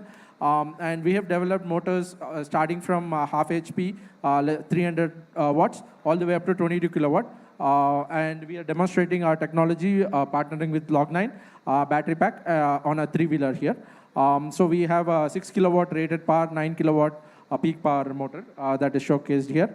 And we are very excited and happy to work with Log9 in bringing this technology to a reality. Thank you. Thank you. And would you be kind enough to share the MOUs that we have signed? Because I think together with Chara and Log9, what we're doing, the next big step, which is you do the cell, you do the battery pack, and then you take the next step towards the powertrain. You're starting to move towards consolidating, optimizing the entire network of power electronics. Thanks. So I think it'll be great if everyone could see the vehicle outside. We've integrated one vehicle with a magnetless motor from Chara, and that 3-wheeler is out there. So it'll be interesting for everyone to have a look on how this technology is actually evolving. Yeah, and I wanted to give you a personal shout out because you had an option to go to rare earth materials and make your motors, but you chose earth abundant material. That's our common goal. Thank you for that.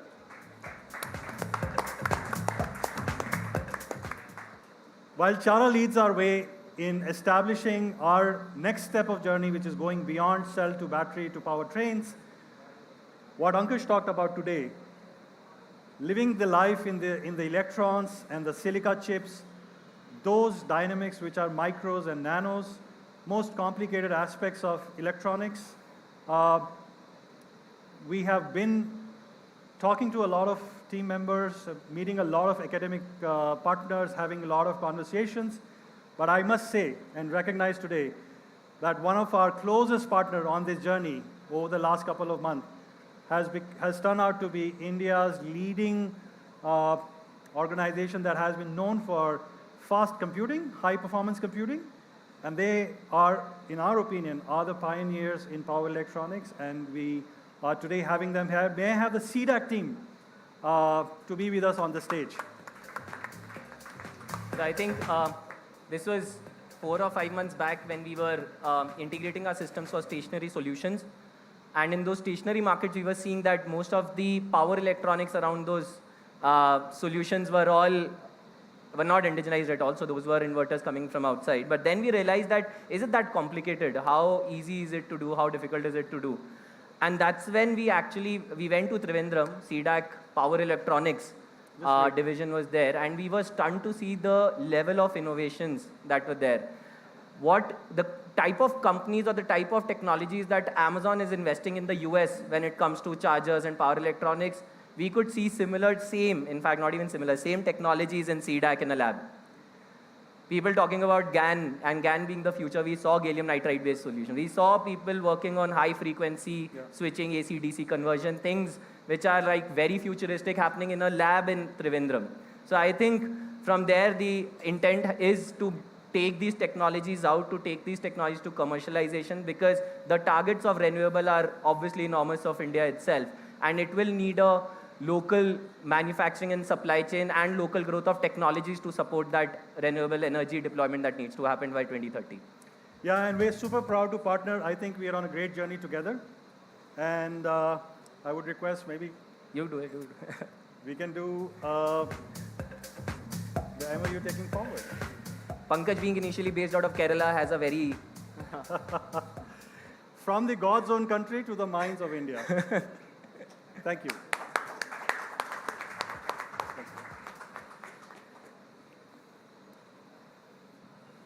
I think if you want to... So if you can say something about CDAC. Yes, on. Check. Good morning, everyone. I'm Chandrasekhar, Senior Director from Paraltronics Group of CDAC Trivandrum. As Karthik told, CDAC, we all know CDAC as a supercomputing center actually.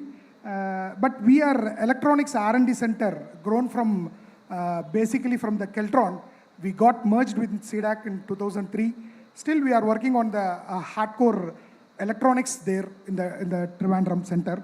We have 8 hardcore groups, hardware groups that are working on this technology. And to tell in very precise manner, I joined SEDAC in, that is ER&DC in 1997. We were working with thyristors and GTOs for high power drives and other aspects actually. And now we are working with the wide bandgap devices like silicon carbide and gallium nitride. As Karthik told, we have switched the gallium nitride switch at greater than 2 megahertz basically. So that's the level of switching we are trying to do at Power Electronics Group of SEDAC Trivandrum. That is because to decrease the size of the thing, that is increasing the power density of the system, which is very much required for the Indian industries basically. So as we know that the energy storage system are very much required for both the power sector as well as the transportation sectors. So without power electronics, or rather to say that power electronics is there in each and every energy transformations basically. And we are proud to be a partner with Log9 in this particular aspects where we can try to put our R&D efforts into the commercialization and other things. Thank you very much, and thank you for the proud moment actually. Thank you for that. I will hold it for you. While on this journey of discovering partners, we also realized very strongly at Log9 that the mathematics that we were taught in the school was wrong. When 1 plus 1 is equal to 2, that's a wrong maths in life, at least for Log9. For us, 1 plus 1 is equals to 11, and that's the new book that we're writing among our co-founders, among our team members, and among our partners. And we met one such partner on the way.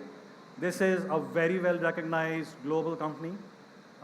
They are known for being the pioneers and leaders for the last 30 years in segments, and have introduced products that we look at the brand and we buy it. We don't even think twice what's inside it.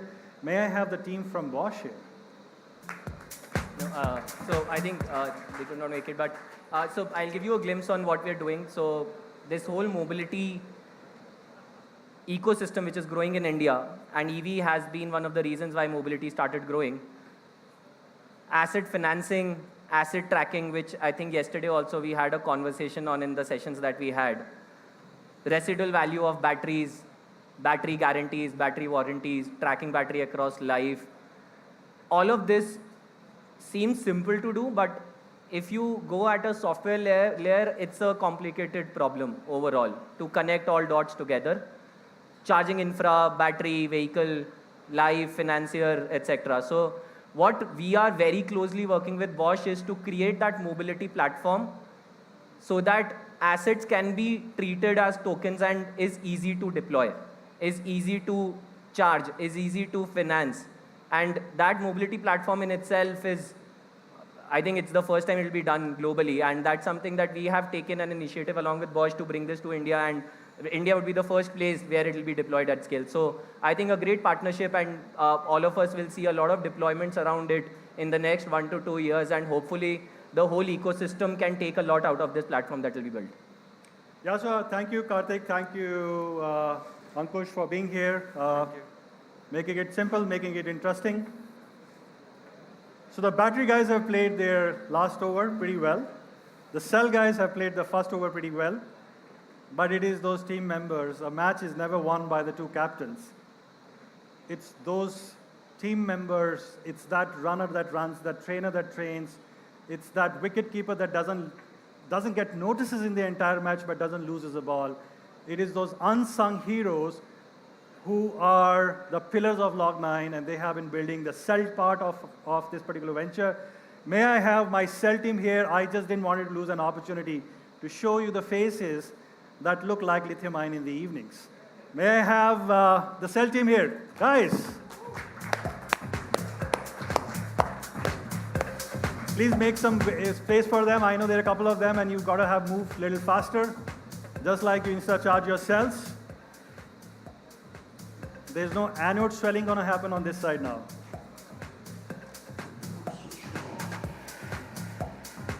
And this conversation has always been on who knows how to make cells? Where do you go and hire them? Are they born with it or they get made into it? And this is a story, this is a human story here. What we're looking at is, and I'll give you a very candid conversation that I had with Robin. And I wanted to ask this one question to Robin, and I said, you know what, I'm going to set up a slide, and I want to map how much hard work have you guys done. Like, how do I show the effort? Like, 10,000 hours when I was thinking about it, 5,000 hours or 10,000 experiments. I wanted to quantify. And Robin, in a matter of fact, walking out while his team was working, he says, take 15 hours multiplied by 365 and the rest of the team. That's what took to build this cell.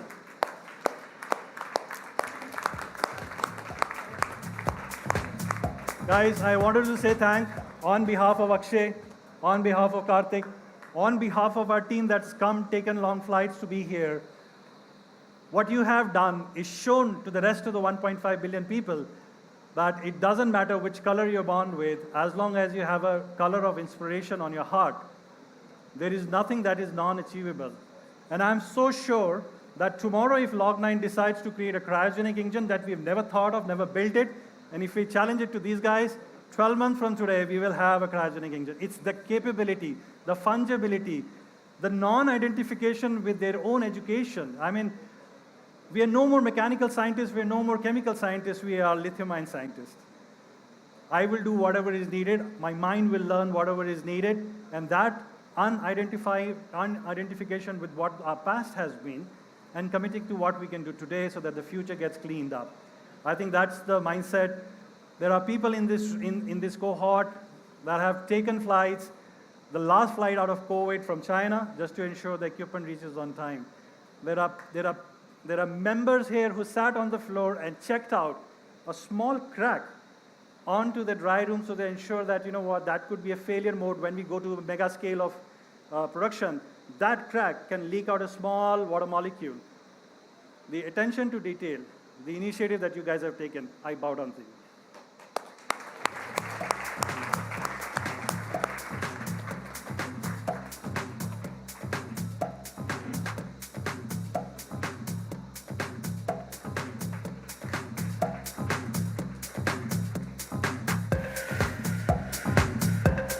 Guys, can we have this or this?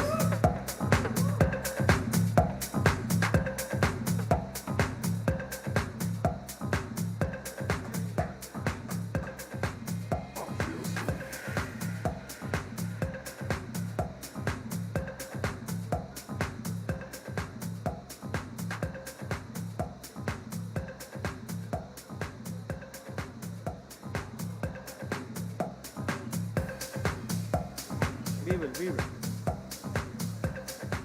Thank you. Enjoy the day. Today we take off.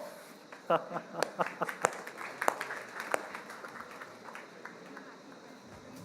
you, sir. Thank you for coming over. Really great job.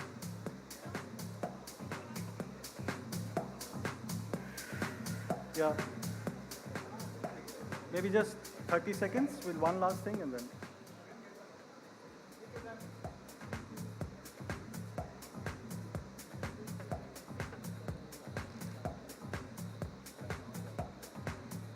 So how did this team got created? Where did we find them? Were they qualified for that? It all started with us reaching out to institutions and looking at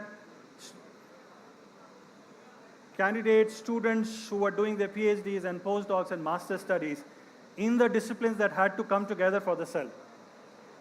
I don't think anybody in this cohort of the team members that you saw today have been formally trained to be a lithium-ion scientist, but they have become one. So can I have just one photograph? I know you have to leave. We will just use a 10-second opportunity to click a photograph, and our friends at the media would not want us to leave this opportunity, so may I request you to be here in the center?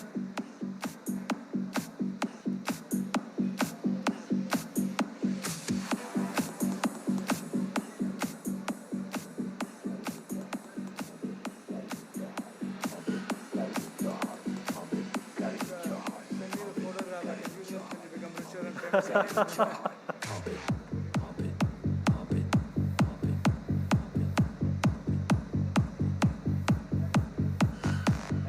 you. We're rich with your presence today. Thank you, sir. Thank you. Thank you.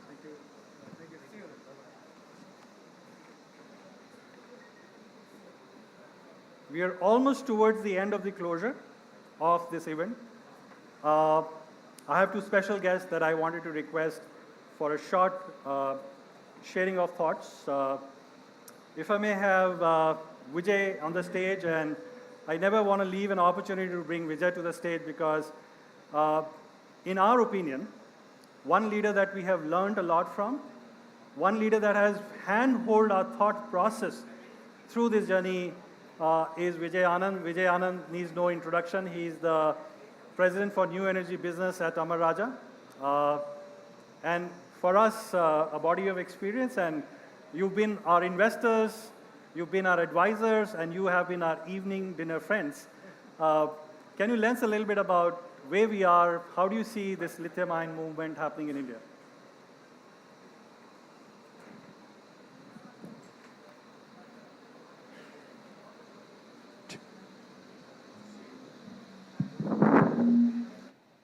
Thank you, Pankaj. What we witnessed today here is magical.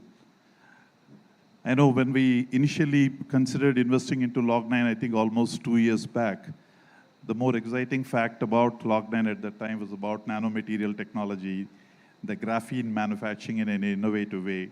Somewhere at the back of the mind, we knew that graphene will have a significant role to play as the energy storage technologies evolve, and it's not at that point of time fully exploited. So our excitement was about, how can we innovatively deploy graphene into energy storage chemistry. But the biggest compliment to Akshay, Pankaj, Karthik, and rest of the team is about the kind of agility that they have shown in evolving the ideas, in taking them up as the ecosystem around us evolved, because I don't think we can still talk about a final say as to where this whole technology is going to really move forward. And, as we speak, creativity and ideation is one aspect of it, but translating that into an executable action plan and going and getting it done is probably the key for India. Execution, execution, and execution is what is going to take us there. So, when you come here physically, every time I come here, the enthusiasm and exuberance is very contagious. People do talk about large companies have very low level of innovation, and I can't completely disagree with that, because you're talking about big bucks there, you're talking about long-term thinking and long-term planning, and you don't want to really, change direction at the flip of a button. But then Log9 has been a mirror for us to look at and then say, it's possible to do it. You can still keep your long-term plans intact, but if a change of direction is necessary, you can easily adapt to that. So large formatted cylindrical cells, I know the process of arriving at that as a choice of cell portfolio itself has been very rigorous, and we have seen those cells now coming alive here. And we talk about the first commercial cell. We have seen half cells, we have seen different kinds of prototypes coming out of the laboratory. I am restless now to see more and more those cells coming out of this new line, getting onto the packs, getting onto the vehicles, or getting onto the stationary storage applications, and collecting a lot of data to see how this journey and how this refinement of cell performance can go from where we are to where it need to logically go. One of the good things for Log9 team, and Karthik has been at the forefront of, is about this 5.5 million kilometers, every kilometer of that being logged in, and data being analyzed, and providing that feedback to the cell development team as to what should go right into that. Our partnership with Log9 has been an amazing journey so far. As Amar Raja, just to make sure everybody here is familiarized, we have announced a 9,500 crore investment into build our own giga corridor infrastructure that's coming up in the state of Telangana. Our vision is to build a 16 gigawatt hour cell making facility, a 5 gigawatt hour pack making facility there, addressing a a cross-section of end-use markets. And we are also building one of the most advanced energy research institute in Hyderabad, and that should be coming up in about 18 to 20 months' time from now. And these are all things that will tell me that there's a lot more, apart from the investment that we made, a lot more synergies and opportunities to collaborate with the Log9 team, and I can't wait to look forward to that. Thank you very much. All the very best. Just a point before I walk out of the stage. I think Debbie is somewhere here. Can I see Debbie raising his hand? Yeah, from IESA. One of the things that we talk about is the gender diversity, at least in the energy technology and energy space. It was lovely to see those girls in that big team that we hear. I have perhaps probably the largest percentage of women team members in an energy team. Big applause for that.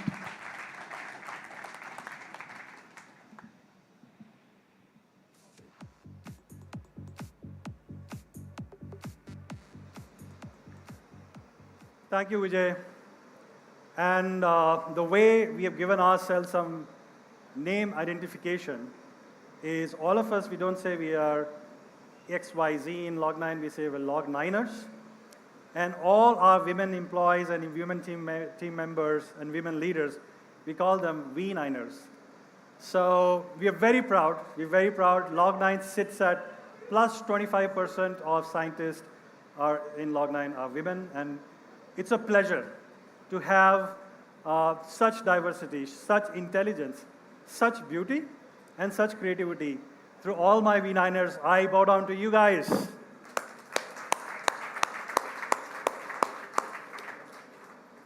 Well, we are almost at the end, but we wanted to save the best for the last.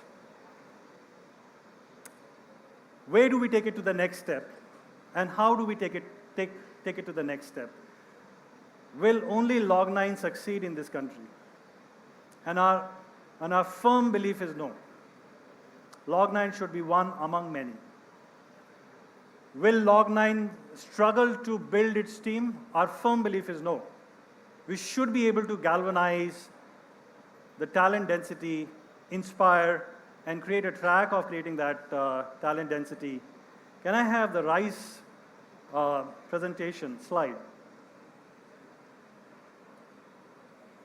And hence, true to our commitment, it's not only about building cells, it's not only about building batteries, it's not only about building components.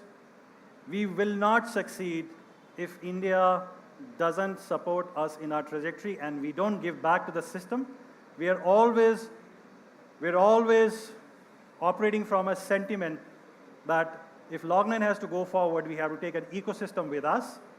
And on this program, I would like to invite Akshay on the stage to talk more about this particular initiative. Akshay. If we look at the EV industry, right, or the battery EV industry, or put together the energy ecosystem, today there is a gap of more than 5,000 to 6,000 highly skilled professionals in this industry, right? And that gap is despite of the fact that we have more than 15,000 graduates coming out of just 25 colleges in India who are relevant to this field, from electrical, mechanical, material science, chemical, and all of these backgrounds. So why is this gap? Why does this gap exist, right? What are the challenges? What are the skills that we are not imparting with these fresh graduates or fresh talent coming into the country? And that's the problem that needs to be solved if we have to really succeed in building a strong, sustainable ecosystem.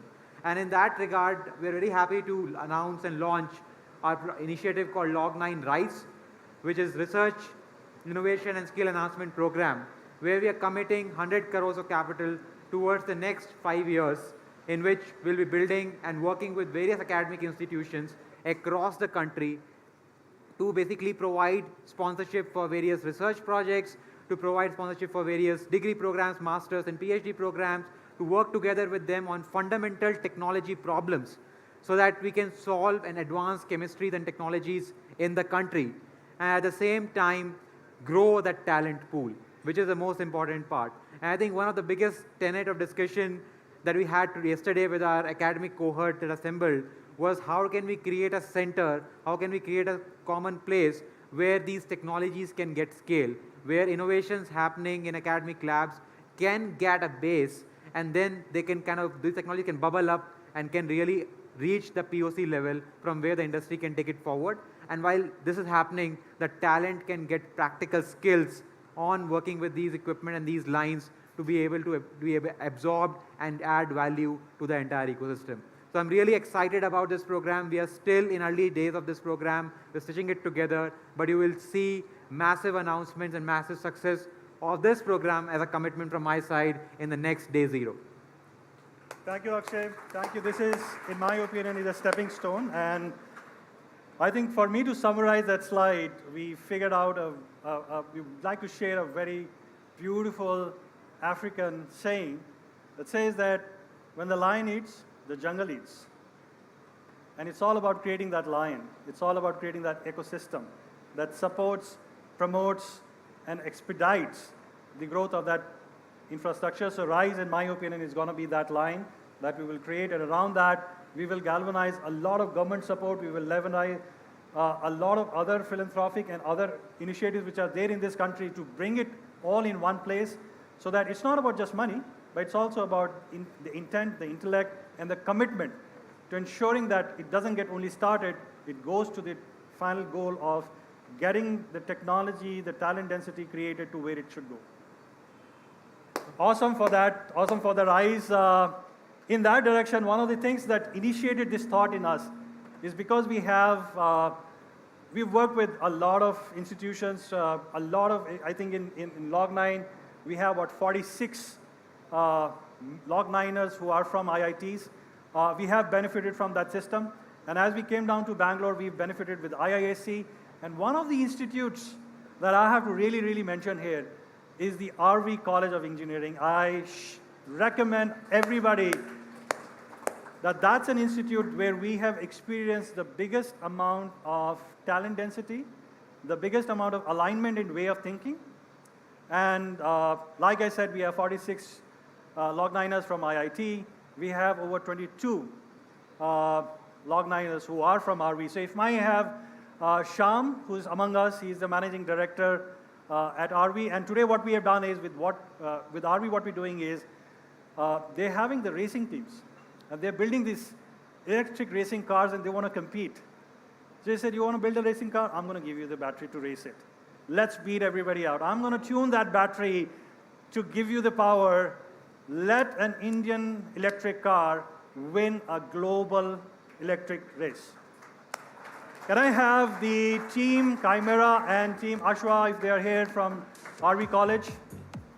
I just wanted to show the kids who have been building these systems. These are hidden jewels. They're building everything grounds up. If you go to their Tinker Labs, it's literally like you're walking into an F1 race car. Tires and engines and batteries and motors.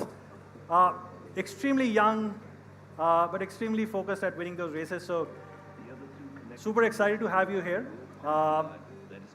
And today we are, please come on this side. Maybe half and half. We have members on this side and we have members on this side. Tighten the spaces with the tubes into the blood cells. Can you give me the mic from here? Shyam, before we head into a quick signing of the MOU, you've been a dear friend, one call phone away. I remember meeting you at RV and you said, let's do something together. You opened the kimono for us, you showed us around. What we've experienced at RV is something really magical in terms of the intent, the energy. It's something very similar to Log9. Would you like to talk a little bit about what's been your experience with RV and where are we taking it with Log9? Okay. You know, RV is a not-for-profit trust established 84 years ago by a freedom fighter called Mr. Shivanand Sharma. So the RV Trust, which I'm heading, it's called the Rashtriya Shikshan Samiti Trust. I'm the president of the trust. We have about 26 trustees. The RV College of Engineering was started 60 years ago and it's known for its academic excellence. It's rated among the top 10 private engineering colleges in this country. When I met you a couple of years ago and invited you to come over to the college, you readily agreed and you told me how students from RV College have been a great asset to you. We believe in holistic education and we believe in creating an ecosystem for the young minds to inspire them and to become entrepreneurs of the future. Keeping EV in mind, we thought that this is going to be the next, the battery is going to be the next oil. So we set up a number of, training programs in EV. One is we set up something called the MG Nurture training program, which is a 5 months certificate program which MG has curated. The second program that we've curated in electric, battery technology, etc., is with Mercedes-Benz India. It's called the MB Mechatronics program, where it's a 1-year program. It consists of 90% of troubleshooting on the car and only 10% theory. And we plan to set up some programs with you, which you have been talking to us. It's been great knowing all three of you, Karthik, yourself, and Akshay. You've really inspired me to make sure that the EV program becomes stronger and stronger. We're introducing an elective program this year, and hopefully in the next 2 to 3 years, we'll be starting a full-fledged bachelor's degree in EV technology. Thanks for your support. Thank you, Shyam. Truly appreciate that. I'm super excited when these guys are here. Guys, you're going to build the fastest car in India? But that's not all. Are you going to build the fastest car in the world that's going to run on electric? For sure. With Log9, we are just very, very grateful for this opportunity that we are getting. And we all believe in that the future is electric. And we've grown up with seeing companies of abroad, building electric vehicles. But seeing something in our country, coming up to this scale, it has been a huge inspiration for us. Log9 is an inspiration for us. And we just hope that, we can deliver as per your commitments. And we're just hoping that we get a good opportunity to be good in Formula Electric. And I'm pretty sure that Log9 will help us in being the global champions for Formula Electric vehicles. Let's set that as a target. Let's go win Formula Electric. We'd love to sign MOUs with both the clubs. Maybe Akshay, you can sign with team here. Let's go ahead. You can exchange it. You can exchange it. They are pre-documented. You can just exchange it. They are pre-documented.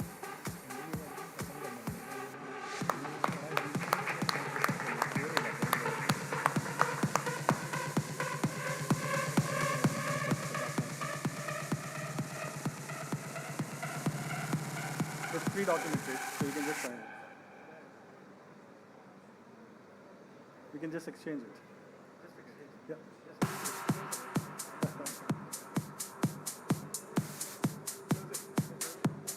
And then share it. There you go. Thank you. Congratulations.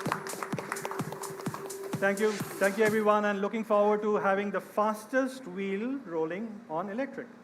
Thank you. Thank you, sir. Thank you, Shyam.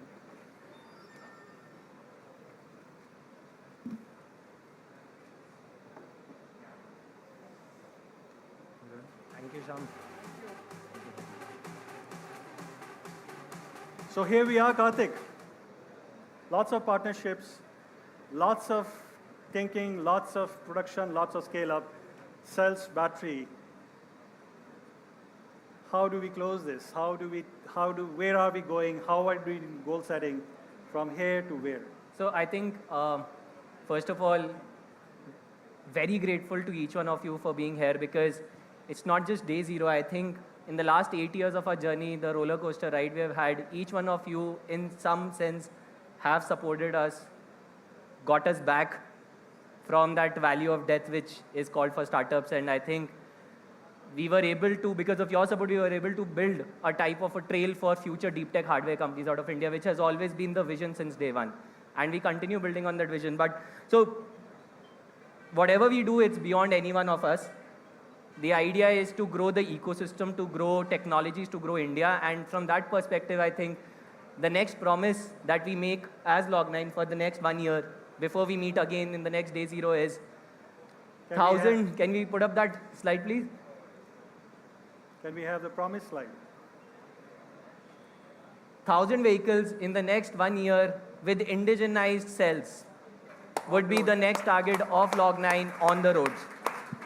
It'll be the first in India that a vehicle will be running with a full stack of indigenized components right from cell to the vehicle. And that's the promise that we make. And with that, I think would like to leave you with that thought and close this day. Thanks a lot for coming down. One last thing, if there is any burning question, we can take it right now, or we're going to be available over the lunch. We will all have lunch for the next 45 minutes to an hour. All three of us are available. We're available. We are sitting here. Some of us are there. Please feel free to mix around with our teams. Our team members and our Spocks are here. Anything you want to know more about it, there are some tours that have been planned for the lithium-ion cell line. If you'd like to see that, there are some group cohorts that have been formed. Please make this as an opportunity. I do not recommend to go into 1% RH room ever, so that there is a glass and you can watch it from outside. It's been all designed. Go through the experience. Thank you. Look forward next year.